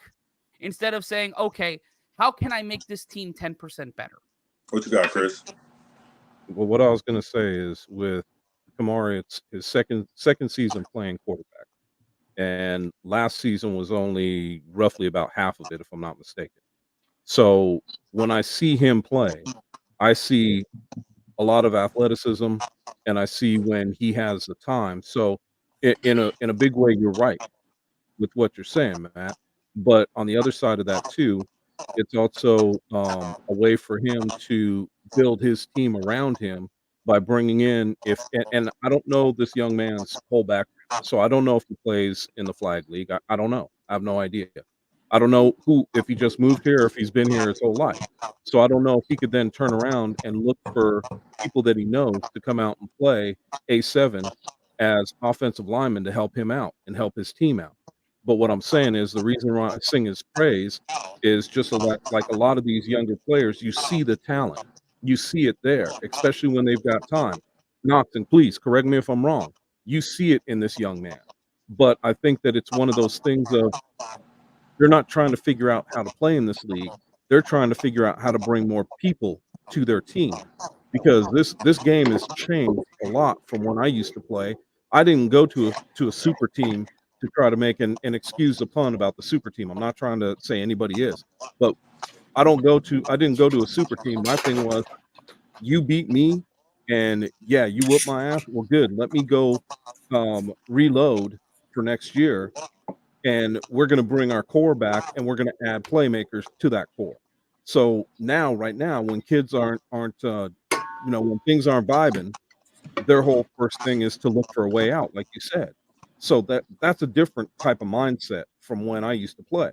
So with Kamari, yeah, I will be the first one to say, I think this young man could be a player, and an up-and-coming player, which is what you guys always talk about, up-and-coming players. Well, you don't know what they can up and come to do until they get themselves in a position to make those plays. And so as his team goes through this and as they start to see who and what they are and what they can do offensively, we'll start to see what he is rise to the top. And I think that this is another young man that if he and I takes think control of his team, he can be something, and I think he will be.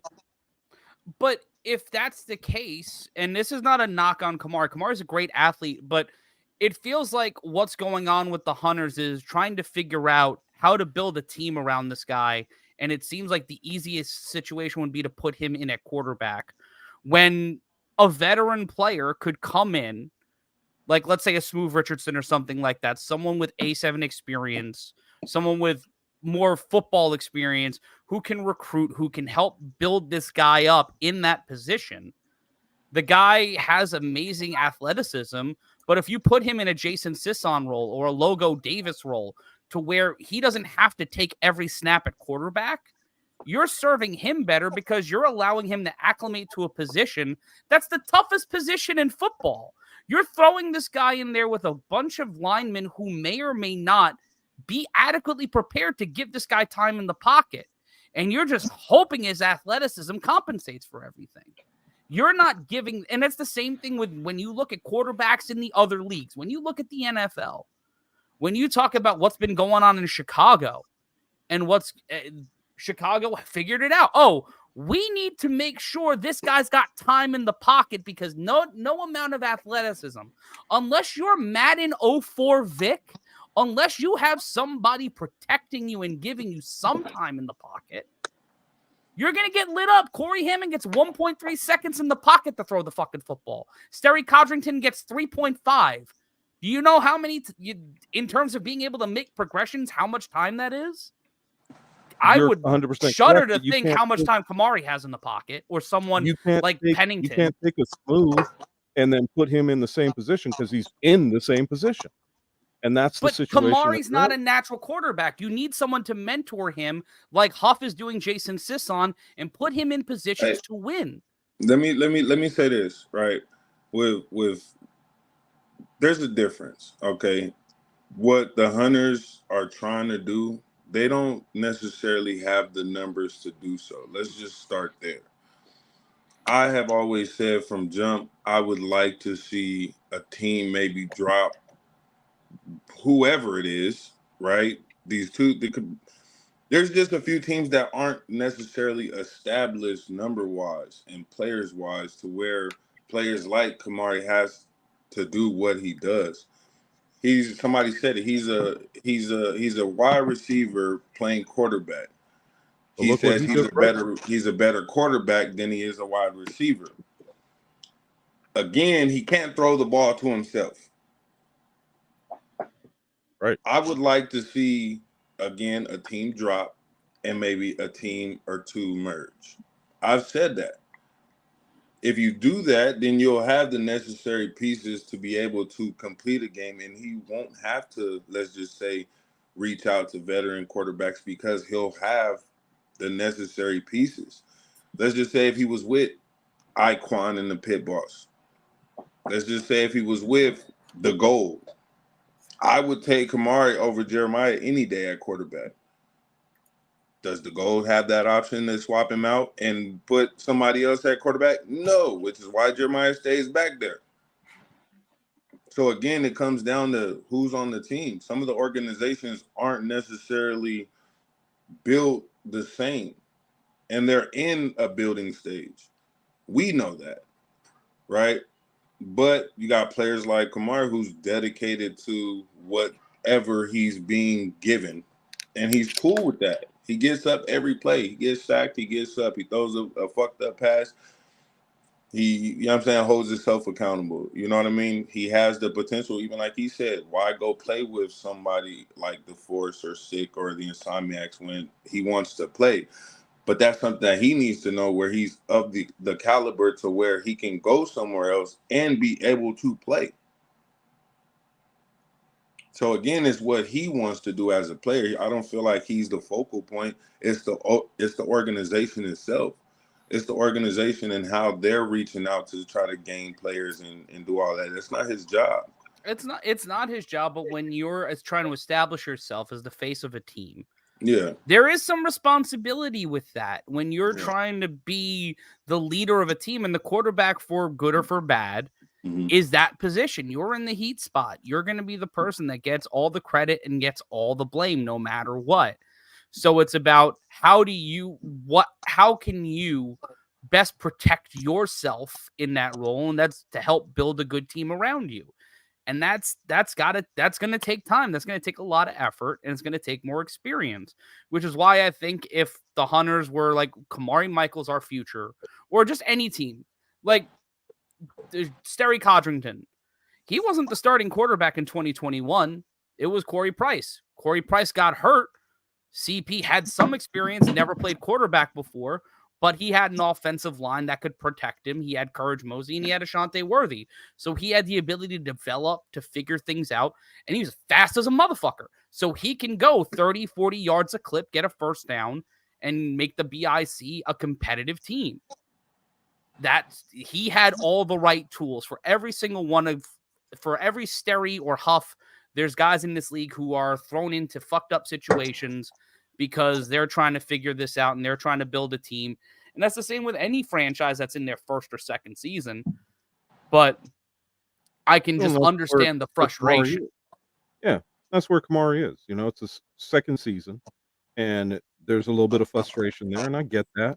And I like talking to the young man. I think he's a good kid, and I think that we could all be sitting here and I'm throwing this out. We could all be sitting here in another 2 years talking about where this kid come from because he's that good. You never know, especially if they're able to build around him. But I know how tough it is to build a team because, especially in Vegas, a lot of guys want to go play with their friends and they want to go play on a good team. So it's uphill sledding for them to get the team that is going to be needed around this young man to play quarterback at the level he could. But I think that he's doing all the right things. He holds himself accountable. He tries to get his teammates on the same page with him, and I think he's doing some of the right things. And like I said, I know that he gets frustrated from time to time, and I understand that. I would too. But at the same time, I'm going to talk him up and Deion Fox and some of the other good young quarterbacks that I see in our division and what they're able to do and how they could come along. So, I mean, why would I leave him out when I think he's one of those up and comers?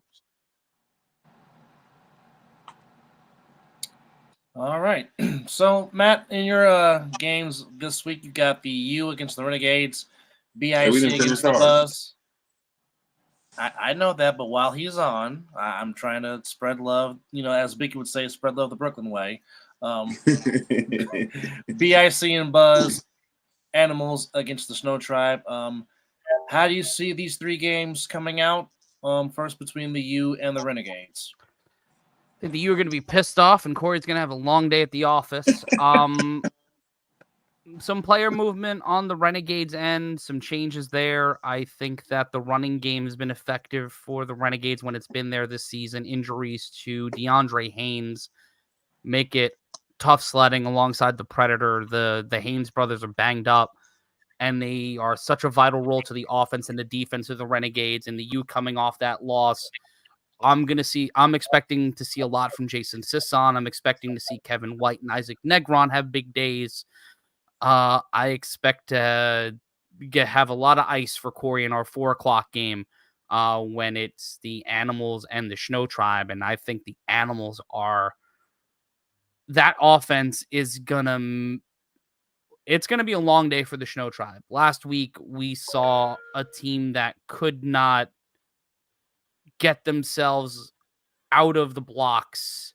Mike Liberti getting tackled while throwing a lateral, causing a defensive touchdown, a pick six thrown by the Snow Tribe, and then the only other touchdown coming on a run on offense.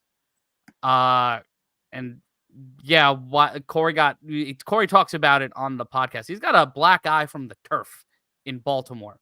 Not from getting hit by a person, but getting hit and then landing on the turf. That Baltimore turf is fucking different. But when it comes to the Animals, I'm expecting a big game from David Rios Bebo. I'm expecting Trey Baskerville to really step up. He had some solid games against Lenny Hedrick on Sunday. He had some solid play. but I expect the Animals to really set the tone, and that 3-on-1 throw-off is going to be a big, big, big story on Sunday for the Animals, and I expect them to win by maybe 1 or 2 scores. Also, the BIC will beat the Buzz. That's also going to happen. All right. Who's coming up on the 3-on-1 on this upcoming Friday? This Friday on the podcast, we have the top 10 list, and we have some moving. We have new people making their way onto the list. One team making their 3-on-1 top 10 debut for the season.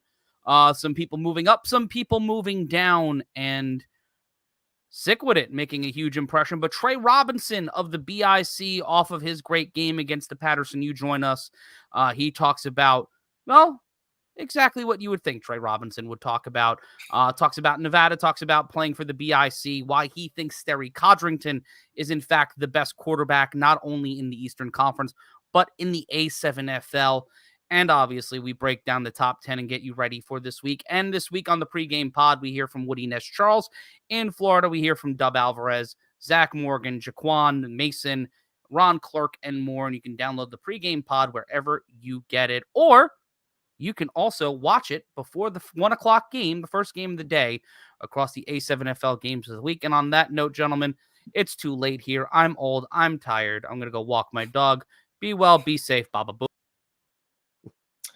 And our thanks to Matt Ryan for being Matt Ryan. All right. So as we go back to go to Will Smith's comment, or Will Franklin's comment. It's a good thing Scott McCorkle is not on this panel right now, because I know he would say something very, very Viking-like, for sure. So, I mean, that's scary, was it? Kind of scary that happens like that. Well, now. Well. All right. Now. Right?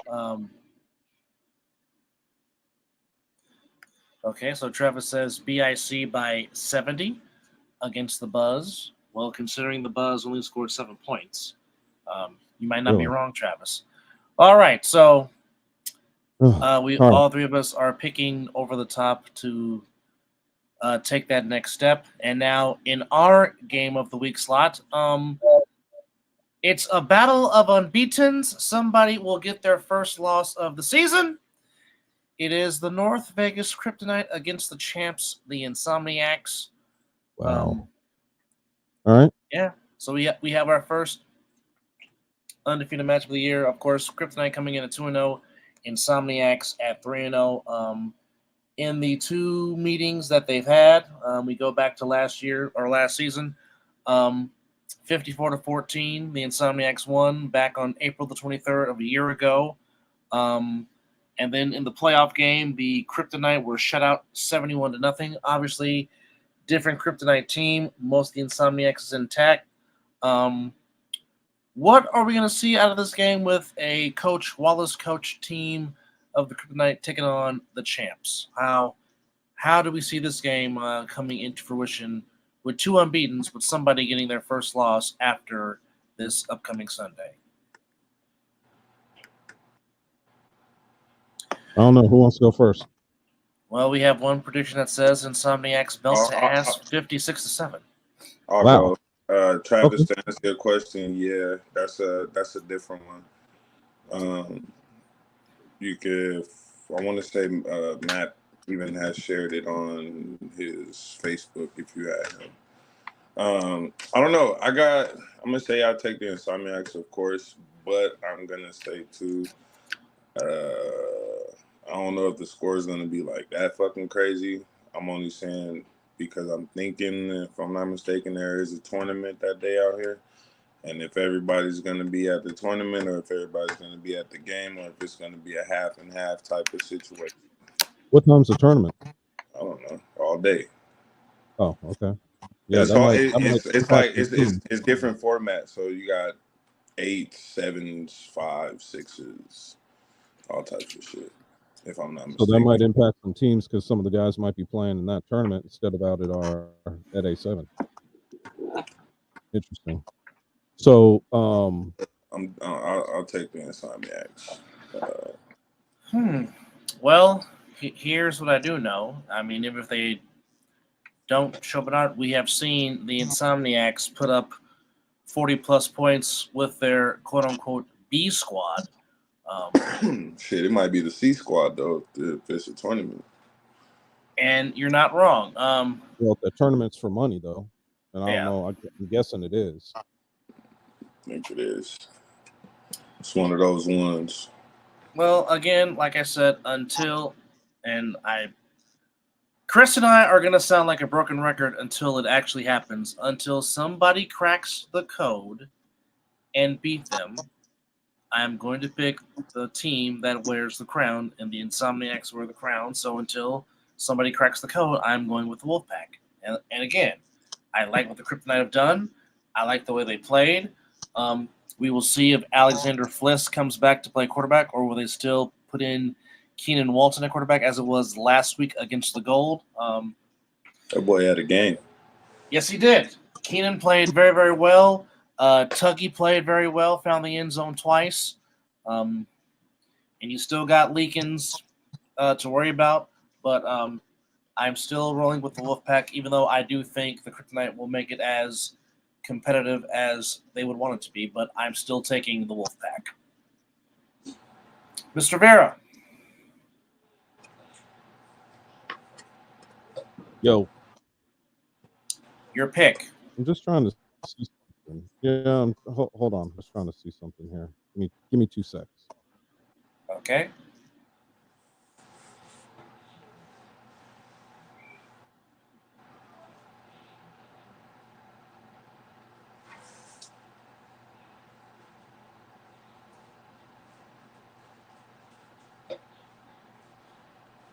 Apparently, Chris is going to hold up something to his microphone.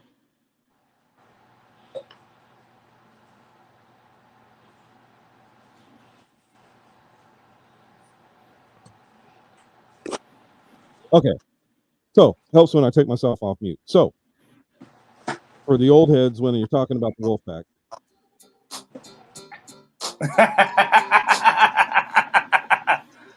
A little I knew you'd get it right away. A little NWO red and black, yes indeed.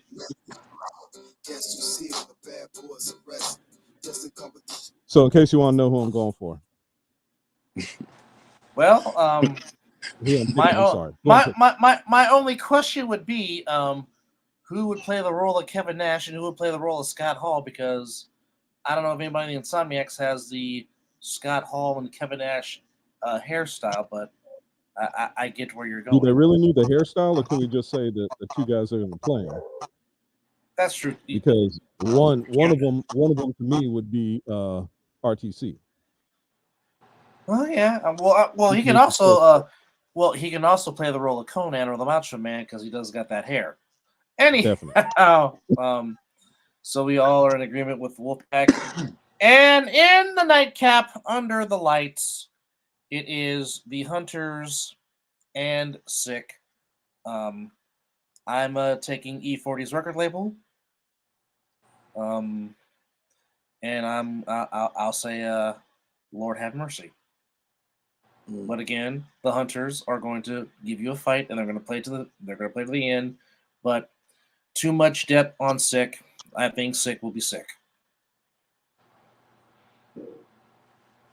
No argument from me.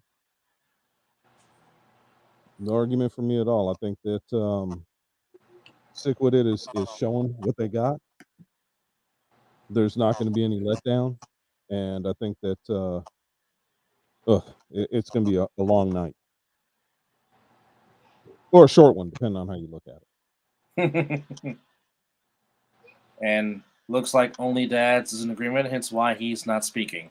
Yeah, he's like there's something that needs to be said. Now, but all right.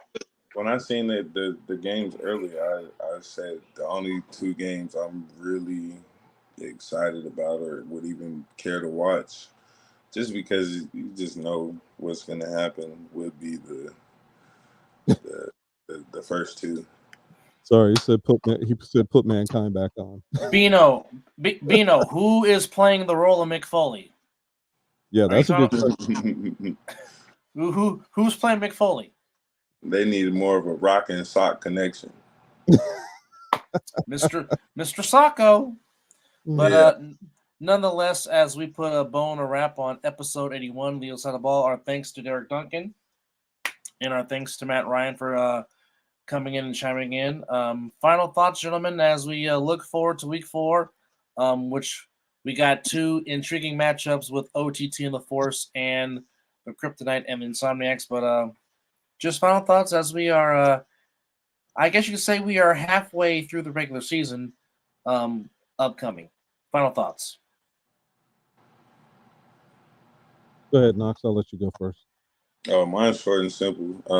I'm looking forward to the OTT Force game. I'm looking forward to Pit Boss's game. Yeah. Other than that, I feel like Kryptonite, the Insomniac game, it's just not really a game for me that I'm excited about, nor am I excited for SIK to whoop on the Hunters. So, yeah.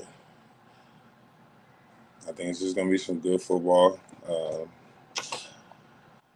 I'm ready to go. So, there it is. There it is. My final thoughts. I mean, we gotta, see what changes. I know that there's some talk on Monday where both myself and Knox were in on it. We'll see what changes are made and how we can make things a little bit better. I kind of dig the new school. I kind of like the way it's, where it isn't exactly what we want it to be. Let's be real, but it's not bad.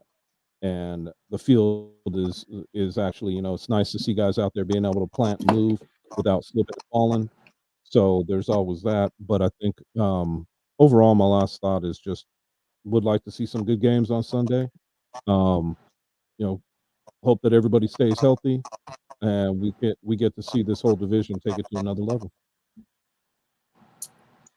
First off, Travis, thank you very much for chiming in and watching. We appreciate it. Hey, Travis solid. I fuck with Travis. He cool.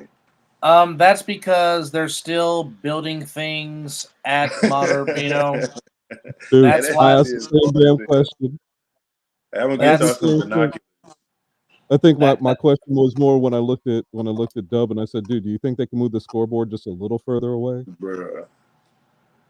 And then I said, well, I mean, there's a CVS right down the street, so I mean, it's possible, but no, they're still building some things. That's why they haven't built a scoreboard yet. They're going to build a press box. I mean, they're still turning into a high school level type field because I mean, it is a charter school. But our thanks to Modern Academy for letting us use their facility. And if you can't join us there in person, please join us on Fox 5.2, Cox 125, Caffeine TV, HBCU Plus, CSN, wherever you're streaming, and of course for our friends across the globe and across the pond on DAZN. But nonetheless, we appreciate you guys chiming in with us for episode 81 of The Other Side of the Ball. To the teams that are playing on Sunday, good luck, come out healthy, and please join myself, Chris, and Scott in the booth. And who knows, we may get a Knox sighting in the booth. Yeah, you never know. You never know. But nonetheless, thank you to everybody for chiming in, and we will see you next week for episode 82, and we'll see you on the other side of the ball. Be well, be healthy, take care of yourself and each other. We'll see you next week. I'll see y'all. I'll see some of y'all tonight. Yes. By the way, before we go, who was on the show tonight with You Heard with Biggie and Friends? Tonight is just gonna be me and the fellas. It's just gonna be me, Biggie, and Fees. I'm gonna call in. We're gonna have us a good one tonight. We're gonna be on some chill shit. We want everybody to call in, tap in, tune in. All and right, make sure y'all have y'all cups ready. Get your cups ready. Get your popcorn ready. Again, that is You Heard with Biggie and Friends on the You Heard with Biggie and Friends YouTube channel at 9 p.m. So please support, like, share, but more importantly, subscribe. All right. Yeah. With that said, we will see you guys next week. Enjoy the rest of your week, and we will see you Sunday on the field. See y'all.